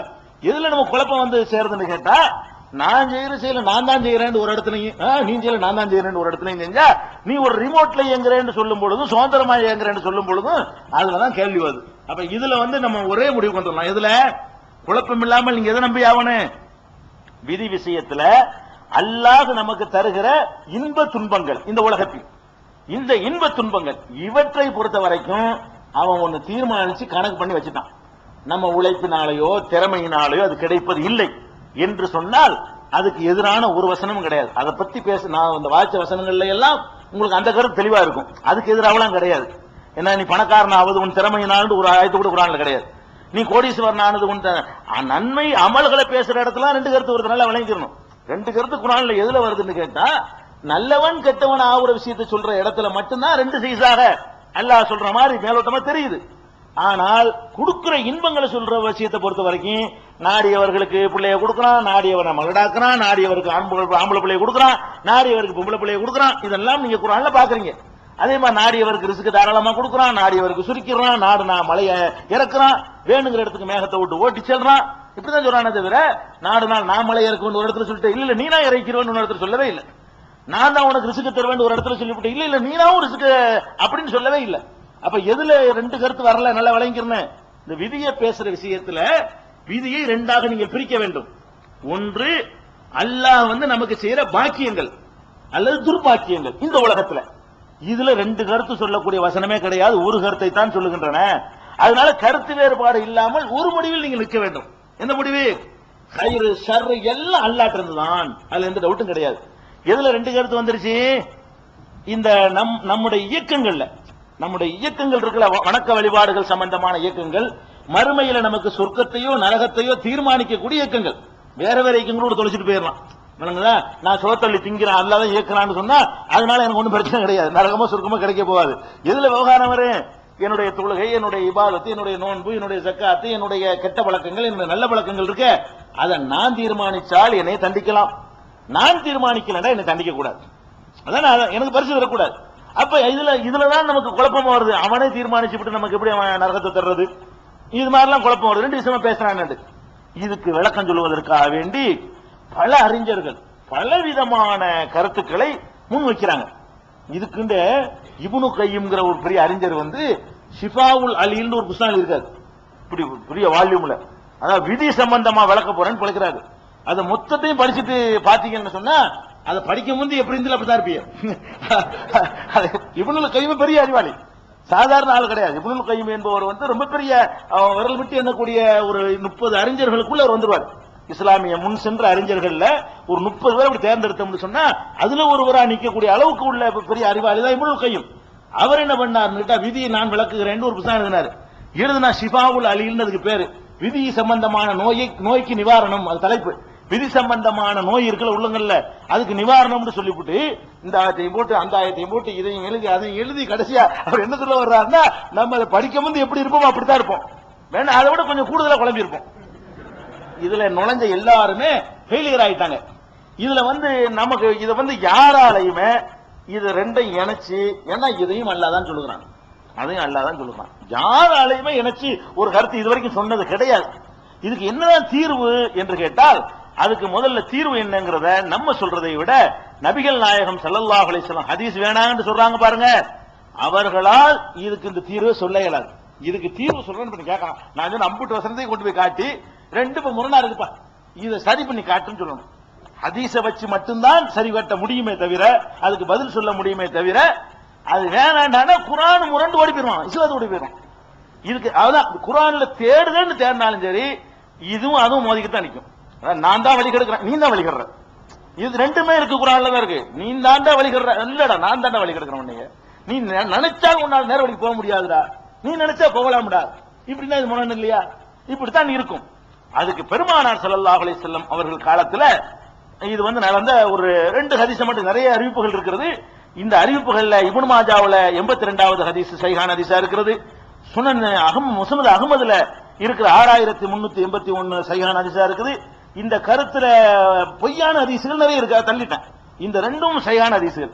இதுல என்ன இருக்குன்னு கேட்டா, பெருமானார் ஸல்லல்லாஹு அலைஹி வஸல்லம் அவர்கள் ஒரு நாள் சஹாபாக்கள்ட்ட அப்படி வர்றாங்க. வரும் பொழுது அவர்கள் விதியை பற்றி வஹும் யக்தஸிமூன ஃபில் கத்ரி, விதியை பற்றி அவர்கள் சர்ச்சை செய்து கொண்டிருக்கிறார்கள். இதே மாதிரி ஒருத்தர் சொல்றாரு, அல்லாஹ் தாங்க, நம்ம என்னங்க அல்லாஹ் தாங்க தீர்மானிக்கிறாங்கிறாரு. இன்னொருத்தர் சொல்றாரு, இல்லையே நீங்க செஞ்சது உங்களுக்கு அல்லாஹ் சொல்றான்னு அவர் ஒரு வசனத்தை காட்டுறாரு, இவர் ஒரு வசனத்தை காட்ட, அவர் ஒரு வசனத்தை காட்ட, இப்ப நம்ம போட்ட சண்டை இருக்க நேரத்து இன்னைக்கு இந்த சண்டை அங்க நடக்குது. இப்ப அந்த கருத்து உள்ள அந்த வசனத்தையும் எடுத்துக்கொண்டு இந்த கருத்து உள்ள வசனத்தை எடுத்துக்கொண்டு சஹாபாக்களுக்கு மத்தியில விவகாரம் நடக்குது. ரசூல் ஸல்லல்லாஹு அலைஹி வஸல்லம் கன்னமா யஃகவு ஃபீ வஜ்ஹிஹி ஹுப்புர் ரும்ஆன் மினல் கலப், இத பார்த்த உடனே ரசூல் ஸல்லல்லாஹு அலைஹி வஸல்லம் மூஞ்சியில கோபத்தின் காரணமாக மாதுளை முத்துக்கள் பொதிந்தன. செவந்த மூஞ்சா, அந்த சிவப்பு முகத்துல கோபம் வந்துருச்சுன்னு சொன்னா அப்படி இப்படி சிவப்பா புரிஞ்சு போயிடும். சிவந்த ஆளுகளுக்கு என்ன செய்யும், மாதுளம்பழ கலரா மாறி போச்சு மூஞ்சி, அவ்வளவு கோபம் வருது. இதை கேட்டவன ரசூல் ஸல்லல்லாஹு அலைஹி வஸல்லம் கோபம் வருது. கோபம் சொல்றாங்க, பிஹாதா உமிர்தும், இப்படித்தான் உங்களுக்கு கட்டளையிடப்பட்டிருக்குதா, அவுலி ஹாதா குலிக்தும், இதற்குத்தான் நீங்கள் படைக்கப்பட்டிருக்கிறீர்களா, தல்ரிபூனல் குர்ஆன பஅலஹு பிபாலின், குர்ஆன்ல ஒரு வசனத்தை இன்னொரு வசனத்தோட மோத விடுறீங்களா? ரசூல் ஸல்லல்லாஹு அலைஹி வஸல்லம் சொல்றாங்க, பிஹாதா ஹலக்கத்தில் உமம் கப்லக்கும், உங்களுக்கு முன்னர் வாழ்ந்த சமுதாயம் இதனால் தான் அழிந்து போயின, நாசமா போனது எதனாலதான், இது இப்படி சொல்லுது ஒரு கருத்து, அப்படி சொல்லுது ஒரு கருத்து, இதுலதான் நாசமா போய்விட்டார்கள் என்று ரசூல் ஸல்லல்லாஹு அலைஹி வஸல்லம் கடுமையாக சொல்லுகிறார்கள். அது இந்த சபையில அப்துல்லா இப்னு அம்ர் இருக்கிறார், அறிவிக்கிறவர். அவர் சொல்றாரு, நான் எத்தனையோ சபையில இருந்திருக்கிறேன், இந்த சபையில இருந்த பாருங்க, இதுக்கு வருத்தப்பட்ட அளவுக்கு நான் வேற எதுக்கும் வருத்தப்படல, ரசூலுல்லாஹ் இவ்வளவு கண்டனத்துக்குரிய சபையில நம்ம இருந்துட்டோம் என்று நான் வருத்தப்பட்டேன்னு சொல்லி காட்டுகிறார். இதே கருத்தை முஸ்னத் அஹ்மதுலயும் இப்படியே நான் சொன்ன அது இருக்கிறது. இப்ப விதியை பொறுத்த வரைக்கும் நம்ம என்ன முடிவுக்கு வரணும்னு கேட்டா, அல்லாஹ்வுடைய இந்த மார்க்கம் தெளிவா விளைவிக்கிறோம். அல்லாஹ்வுடைய இந்த மார்க்கம் எல்லாம் அறிவுபூர்வமானது, எல்லாமே அறிவு கேட்கும். எந்த சட்டத்தை பத்தி கேட்டாலும் அறிவு ரீதியா விளக்கம் சொல்ல இயலும், எந்த கொள்கையை பத்தி கேட்டாலும் அறிவு ரீதியா சொல்ல இயலும். இது அல்லாஹ்வுடைய வேதம் தான் என்பதற்கு அதுல உள்ள அறிவியல் கண்டுபிடிப்புகள், எதிர்காலத்தை பற்றி செய்த முன்னறிவிப்புகள், அதனுடைய கொள்கை கோட்பாடுகள் 14 நூற்றாண்டுகளாக மாற்றத்துக்கு இல்லாமல் இருப்பது, இப்படி சிறப்புகளை சொல்லிட்டு போகலாம். எவனும் எதிலையும் கேள்வி கேட்க முடியாத ஒரு மார்க்கமாக இந்த மார்க்கத்தை அல்லாஹ் தந்து எல்லாத்துக்கும் பரிசை வைக்கிற மாதிரி மூளைக்கு ஒரு பரிசை வைக்கிறான். நீ என்னமோ உன் மூளை எல்லாத்துக்கும் கணக்கு கண்டுபிடிச்சுன்னு நினைச்சுக்கிட்டு இருக்கிற. உன்னால கண்டுபிடிக்க முடியாத சில தத்துவங்கள் இருக்குதுப்பா, தாத்பரியம் விளங்காது. சொன்னதை அப்படியே நம்பிட்டு போ என்று ஒரு விஷயம். சொன்னதை அப்படி நம்பு, அல்லாஹ் நாடினபடிதான் நடக்குன்னு அப்படி விட்டுனத தீபாவளி இறங்கக்கூடாது. உனக்கு சொன்ன கட்டளை நீ செய். இதுல அவன் சொல்லிதான் நான் செய்யறேனா, நானாக செய்யறேனா, இந்த ஆராய்ச்சியே சைத்தானின் வேலை. அதாவது அல்லாஹ் நாடு நடக்குதுங்க, இது சூட்சமும் புரியலங்க, மறுமையில புரியக்கூடிய மூளை அல்லாஹ் தருவாங்க. கொஞ்சோண்டு தாங்க அல்லாஹ் தந்திருக்கிறான் நமக்கு. நியூட்டனுடைய எத்தனை தத்துவங்களை 99% மக்களுக்கு தெரியாது, விளங்காது. மனிதனுடைய மூளைகள் பல விதமா இருக்கிறது, புரிந்து கொள்ள முடியாது. எத்தனை விஷயங்களுக்கு அதை விலைக்கு சொல்ல இயலாது. அப்ப இதுல என்ன செய்யுதுன்னு கேட்டா, நமக்கு பார்த்தா முரண் மாதிரி தெரியுது. அல்லாஹ்வுடைய அந்த ராஜ்யத்தில் போய் நிற்கும் பொழுது ஒரு முரண் இல்லாமல் அவன் நீதி வழங்கக்கூடியவன் கரெக்டா தான் சொல்லியிருப்பான், அது கரெக்டா தான் இருக்கும், அதுல எந்த ஒரு குழப்பமும் இல்ல. இதுல ஒரு குழப்பம் மாதிரி வருது, இது உன் மூளைக்கு அடிபணிங்கிற ஒரு கேள்வி வைக்கணும்லங்க. அல்லாஹ் எல்லாத்துக்கும் அவன் ஆப்பு வச்சிருக்கான், ஒரு கவுண்டர் நிப்பாட்டி வச்சிருக்கான். என்ன போடுறான், நீ ஆசைப்பட்டெல்லாம் செய்ய போற, புடிச்சு நிப்பாட்டி லகான் போடு, ஆசைப்படலாம் செய்யக்கூடாது, என்ன ஆசைப்பட நிப்டு அப்படிங்கிறான்ல. அந்த மாதிரி உன் மூளை சொல்றதெல்லாம் செய்யறங்கிறீல்ல, இந்த ஒண்ணுல உனக்கு குழப்பமா இருந்தாலும் செய்தான். நம்புறே இல்லையா? அதுக்காக நான் சொல்றேன், கேளுங்கிற மாதிரி தான் இதை செஞ்சிருக்கான். இல்லன்னா அல்லாவே இதை ரெண்டே கால்குலேட் பண்ணி இதை தவிர்த்திருக்கல. நான் சொன்ன நேற்று வாய்ச்ச வசனங்கள்லாம் குரான்ல சொல்லாம இருந்திருக்க முடியாது, அல்லாவுக்கு சொல்லாம இருந்திருக்கலாம்ல. நான் நினைச்சதான் நடக்குதுன்னு சொல்லி இது ரசூல் ஸல்லல்லாஹு அலைஹி வஸல்லம் யார் கொண்டு வந்தாங்களோ அவங்களே இது சொல்லிட்டு போயிட்டாங்க. அதான் முக்கியம். பின்னாடி உட்கார்ந்து நம்ம நம்பிக்கை அடிப்படையில ரெண்டு விதமா இருக்குதுன்னு சொல்லி நம்மளா அப்படி சொல்றதை விட்டுட்டு தெரிஞ்சேதான் சொல்லி இருக்குன்னு சொல்றாங்க. ரசூலுல்லாஹ் சொன்ன என்ன அர்த்தம்? அவ்வளவுதான் வகி வந்துச்சு. அட எனக்கே தெரியும்பா, முரணா இருக்குன்னு ரசூலுல்லாஹ் என்ன செய்யல. எது முரணுங்களா நான் சொல்றேன் நினைச்சு காட்டுன்னு சொன்னாங்களா? சண்டையில பிடிக்கிறாங்க, இதுக்கு அது முரண் அதுக்கு இது முரண். அப்ப கொண்டு வந்த ஆள் என்ன செஞ்சிருக்கணும், எது முரண் கொண்டா இதுக்கு இது சேர்த்து தான் அர்த்தம் சொல்லணும்ல. பேசாதன்னு அதுக்கு உத்தரவு. அப்ப நான் தெரிஞ்சுதான் சொல்லி இருக்குது, தெரியும், எங்களுக்கே தெரியும். அப்படித்தான் மோதிர மாதிரி தான் இருக்குது. என் அறிவுக்கு அப்படித்தான் இருக்குப்பா, உன் அறிவுக்கு அப்படித்தான் இருக்குது. அவனுடைய அறிவு கரெக்டா இருக்குது. அல்லாஹ் இதுக்கு விளக்கம் தருவான், அல்லாஹ் இதுக்கு ஜட்ஜ்மெண்ட் தருவான். மறுமையில நிற்கும் பொழுது குழப்பம் இல்லாமல் இது புரியும். இதுல உனக்கு ஒரு குழப்பமும் இல்ல, உனக்கு என்ன கட்டளை எடுப்பிடிச்சு அதை செய், இது இருக்கு நம்பிட்டு போ. அல்லாஹ் தான் ஏற்கிறான். ஆமா இருக்குது, அது கொஞ்சம் நமக்கு புரியவில்லைன்னு சொன்ன ஒண்ணு இருக்கு. அதுதானே அலிஃப் லாம் மீம் ஹாமீம் ஐன் சீன் காஃப்லாம் சில எதுக்கு அல்லாஹ் சொல்றான். அட ரெண்டு புரியலன்னு சொல்றா, ரெண்டு ஒரேடியா மண்டக்கணம் முடிஞ்சு எனக்கு இது விளங்கல. அல்ல நான் நம்புறேன் இது உண்மை என்பதற்கு நூற்றுக்கணக்கான சான்றுகளை வைத்து விட்டு அல்லாஹ் என்ன சொல்றான், குர்ஆன் உண்மைதான், இது அல்லாஹ்வுடைய வேதம் தான், உண்மை மார்க்கம்தாங்கிறதுக்கு அவ்வளவு சான்றுகளை வச்சிருக்கான். அதனால நீங்க என்ன நம்பணும், அல்லாஹ் நாடியதுதான். நான் என்னென்னமோ தேதியெல்லாம் பார்த்து நீங்கள் வருஷக்கணக்கில் ஆராய்ச்சி பண்ணினாலும் எவராலையும் அல்லாஹ்வுடைய தூதர் கொடுத்த இந்த விளக்கத்தை தாண்டி விளக்கம் கொடுக்க போனா நீங்க கூட இந்த விதிமுறை விளக்கம் மௌதூதி அவர் ஒரு புத்தகம் இருக்காரு. அதை இப்ப எங்க அண்ணன் படிச்சுட்டு எங்க அண்ணன் சொன்ன அந்த நேரத்தில் எழுதியிருக்காரு, இதை படிச்சதுக்கு முந்தி இருந்ததை விட நான் இப்ப ரொம்ப குழம்பி போயிட்டேன். நான் எழுதினாலும் அப்படித்தான் இருக்கு, நீங்க எழுதினாலும் அப்படித்தான் இருக்கு. இது அவரை சொல்லி குறை இல்ல, யார் எழுதுறாங்க ஏன் எழுதுறீங்க தேவையில்லாம. அல்லாஹ்வுடைய தூதர் எதை பத்தி வேணான்ட்டாங்களோ அதே மாதிரி நீங்க எழுதுறீங்க. உங்களை யார் எழுத சொன்னா? உங்களுடைய பலவீனத்தை வீக்னஸ் ஒத்துக்கிறீங்க. எந்த சபையில கேட்டாலும் எனக்கு புரியாதும் இருக்கும்பா. நான் எல்லா மனுஷனுக்கு எல்லா அறிவும் கொடுக்கப்படல. ஆனா என்ன இருக்கு, அல்லாஹ் என் அறிவுக்கு நான் அடிபணிகிறேனா, என்னை படைச்ச ரப்புக்கு நான் அடிபணிகிறேனா, இந்த அறிவு அல்லாஹ்வுக்கு மேல பெருசு நான் நினைக்கிறேனா, அல்லாஹ் தந்ததுப்பா. இது இப்படி ஏன் வச்சுக்கிட்டு இந்த ஆட்டம் போடுற, அறிவுல எவ்வளவோ இருக்குது. அவன் கொடுத்தது சின்ன ஒரு ரொம்ப ஊத்தித்து மினல் இல்மி இல்ல கலீலா, குறைந்த அறிவு தான் நீங்கள் கொடுக்கப்பட்டிருக்கிறீர்கள். அந்த அறிவை கொண்டு எனக்கு இது வழங்கவில்லை, நான் நம்புகிறேன், அல்லாஹ் சொன்னாலும் நம்புகிறேன், எனக்கு மறுமையில வழங்கும். இப்ப நான் என்னுடைய கடமை என்ன என்று கேட்டால், நான் எனக்கு இடப்பட்ட கட்டளை செய்வேன், என்ன செய்ய மாட்டேன். ஒரு காலம் அல்லாஹ் சொன்ன அந்த வார்த்தையை நீங்க யூஸ் பண்றது தடை வச்சிருக்கான் குர்ஆன்ல, அதுல நீங்க விளங்கிக்கணும். அல்லாஹ் நாடி இருந்தால் நான் நல்லா இருப்பேனே, அல்லாஹ் நாடி இருந்தால் அப்படி பண்ணிருப்பேனேன்னு சொல்ல தடையும் விதிச்சிருக்கிறான். அதனால நீங்க செய்யற தப்புகளுக்காக பழி போட்டீங்க, நிதி இருக்குன்னு அல்லாஹ் சொல்றான். குழப்பம்லாம் கிடையாது. அதனால நீங்க வாட்டுக்கு அப்படி ஒண்ணு இருக்கு நம்ப வேண்டியது. ஆனால் அல்லாஹ்வுடைய ஒவ்வொரு கட்டளையும் நீங்க தான் தீர்மானிக்கிறீர்கள் என்பது சேர்த்து நம்ப வேண்டியது. முரண் மாதிரி தெரிந்தாலும் அதுக்கு காரணம் நம்முடைய சிற்றறிவு, நமக்கு பெரிய அறிவுலாம் கொடுக்கப்படல. ஆடு மாட்டை விட கொஞ்சம் பெருசுனாலும் பெரிய ஆளா இருந்துட்டு இருக்கணும். நம்மளை விட சிறந்தாரி உள்ள இன்னொன்னு படைச்சா நமக்கு இன்னும் கீழே போயிருப்போம். அவன் என்னத்தை பெருசா கொடுத்து விட்டான், அவன் ஒண்ணும் கொடுக்கல. அவன் நமக்குள்ள வச்சுக்கிற இந்த ப்ரோக்ராம் பண்ணிக்கலாம் பார்த்து அவனுடைய அறிவோட ஒப்பிடும் பொழுது ஒண்ணும் இல்லை நமக்கு. சும்மா ஒரு கடுகளவு கொடுத்து வச்சுட்டு இந்த ஆட்டம் போடுறோம். அதனால நம் மூமின்களுடைய நம்பிக்கை என்னன்னு கேட்டா, விதி இருக்கு. ஆமா, இது கண்டிப்பா இருக்கு. ஏன் இருக்கு? குர்ஆன்ல நான் ரெண்டு நம்புவேன். அதுவும் இருக்கு, இதுவும் இருக்கு. எனக்கு ஒரு முடிவுக்கு வராட்டால் நான் அந்த ஒரு விஷயத்தில் என் தோல்வி நான் ஒப்புக்கொள்வேன். அல்லாஹ் எனக்கு அதை விளங்க வைக்குவான். இதை நம்பணும். இது போக இன்னொன்று நீங்க ஒரு இது அடிஷனலா இதை முடிச்சிருவோம். 5 நிமிஷம் கூட போனாலும் இது மிச்சம் வைக்காம இன்னொரு என்ன விஷயம் கேட்டா, விதியினால ஒரு நன்மை இருக்குங்க. என்ன நன்மை? இந்த உலகத்துல நமக்கு எவ்வளவு துன்பங்கள் வருது பாருங்க. விதியை நம்பாதவனுக்கு மெண்டல் ஆயிடுவான். நான் ஒரு பெரிய பல கோடிக்கு அதிபதி, திடீர்னு எல்லாத்தையும் இழந்துட்டேன், பைத்தியம் முடிச்சல எனக்கு. நான் விதியை நம்புறோம் இருந்தேன்னு வைங்க, நம்ம என்ன பண்ற அல்லாஹ் நாடணும்லங்க அப்படின்னோட அப்படி சுமை இறக்கி வச்சிடும். அல்லாஹ் அவ்வளவு அழகான நன்மையை தந்திருக்கான் பாருங்க. அதை நம்புறதுனால உங்களுக்கு கேட நல்லதுதான் நடக்குது. புள்ளைய பறி கொடுத்துருவான், வருஷம் 4 புள்ள மூத்தா போயிடும், இப்படி பைத்தியம் பிடிச்சி போய் மெண்டல் ஆயிடுவான். தக்தீரை நம்பலன்னு சொன்னா, தக்தீர் நம்புறோம் என்ன செய்வான்? அல்லாஹ் ஒரு பிளான் பண்ணி ஏதோ நன்மைக்கு செஞ்சிட்டு இருக்கிறான், அவனோட போட்டியா போட முடியும், அழுத திருப்பியா வந்துட போகுது. அட விட்டுதல் கதைய அப்படின்னு நார்மலுக்கு வந்துடும்ல. ஒரு மூமின் 3 நாள்ல நார்மலுக்கு வந்துடுறான்லங்க. மூமின் இல்லாதது 3 நாளைக்கு மேல சோகம் அனுபவிக்க கூடாது. எதுக்கு சொன்னாங்க ரசூல் ஸல்லல்லாஹு அலைஹி வஸல்லம்? மகள் இறந்து போற செய்தியை கேட்கும் பொழுது பதிர் போர்க்களத்தில் வெற்றி பெறல, அவங்களை பாதிக்கவே இல்லையே. மகள் இறந்து போற செய்தியை பதிர் களத்தில் ரசூல் ஸல்லல்லாஹு அலைஹி வஸல்லம் தெரிஞ்சுக்கிறாங்க, அதனால தோத்துட்டாங்களா? அதெல்லாம் கிடையாது. இன்னா ராஜுவன் காரியத்தை கொண்டு போ, நார்மலுக்கு வந்துட்டாங்கல்ல. ரசூல் ஸல்லல்லாஹு அலைஹி வஸல்லம் அளவுக்கு நீங்க விதியை நம்பினா அந்த அளவுக்கு நார்மல் சீக்கிரம் ஆயிருவீங்க. அது குறைஞ்சபட்ச நம்பிக்கை உள்ளவனா இருந்தா 3 நாள் நார்மலுக்கு வந்துடும். விதியை நம்பாதவன் 4 நாளைக்கு அழுவோம். அப்ப இந்த 3 நாளைக்குள்ள உங்களை நார்மலுக்கு கொண்டு வர்றது உதவுதா இல்லையா? என்ன இழப்பு வந்தாலும், எவ்வளவு கஷ்டம் வந்தாலும், எவ்வளவு நஷ்டம் வந்தாலும் அவ்வளவுக்கு என்ன சரி, நம்மளால என்ன முயற்சி பண்ணிட்டோம். அவங்க ஒரு நாட்டம் ஒண்ணு சேரளவுல கூடு. நடந்து போனதை பத்தி விதியை பத்தி பேசலாம்ல. நடந்து போனுச்சு நேற்றைய முந்த நாளுங்க வைத்தாலா போனுச்சுங்கிறத நான் இன்னைக்கு விதின்னு சொல்லலாம்ல. நாளைக்கு போக வேண்டிய எனக்கு சொல்ல இயலாது. நேற்று நடந்தது விதின்னு எல்லாரும் சொல்லலாம். ஒவ்வொருவருக்கும் நேற்று சென்ற வினாடியில எனக்கு என்ன நடந்துச்சோ அதை விதின்னு பேசலாம்ல. அப்ப நடந்து போன விஷயங்களை பொறுத்த வரைக்கும் என்ன பண்ணு, விதி இருக்கிற மாதிரி தூக்கி பாறாங்கல்லதுக்கு அந்த சுமை தாங்கில வச்சுட்டு போய்கிட்டே இரு. நடக்கக்கூடிய விஷயத்தை பொறுத்த வரைக்கும் விதி ஒண்ணு இல்லைங்கிற மாதிரி நீ பாட்டு கட்டளை செஞ்சுட்டு போப்பா. அல்லாஹ் உனக்கு என்ன உத்தரவு போட்டான் எதிர்காலத்தை பொறுத்த வரைக்கும் அல்லாஹ் உத்தரவுப்படி செஞ்சுட்டே போ. நடந்து முடிய விதின்னு தெரிஞ்சுக்கிட்டு போ. எப்படி நம்ம போய்க்கணும், முடிஞ்சு போச்சா அப்பதான் உனக்கு விதி தெரியும்.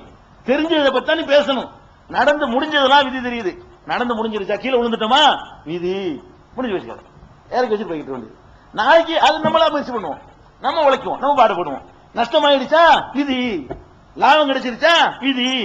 அப்ப நடந்த பிறகு விதின்னு சொல்லு, நடக்கும் முந்தி உனக்கு தெரியாது. இதுதான் விதியை பற்றி உள்ளது. இதுக்கு மேல ஆளாளுக்கு போட்டு குழப்பினாங்கன்னா குழம்பிடாது. இதுல எவனாலும் வழக்கம் சொல்ல இயலாது. கியாமத் நாள் வரைக்கும் அல்லாஹ்வுடைய ரசூல் சொல்லாத ஒன்றை யாருக்கும் சொல்ல இயலாது. இந்த ஹதீஸை மனசுல நினைவில் வைத்துக் கொள்ள வேண்டும்.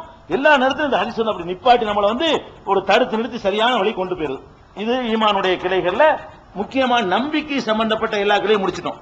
நம்புறது சம்பந்தப்பட்டது செயல்களும் ஈமானுடைய கிளை என்று ரசூல் ஸல்லல்லாஹு அலைஹி வஸல்லம் சொல்லி இருக்கிறார்கள். அது மாதிரியான செயல்கள் நம்மளை பக்குவப்படுத்தி பண்படுத்தக்கூடிய செயல்கள்லாம் இன்ஷா அல்லாஹ் நாளையிலிருந்து என்னென்ன செய்யலாம் ஈமானுடைய கிளை என்று சொன்னார்கள் என்று பார்ப்போம். அஸ்ஸலாமு அலைக்கும்.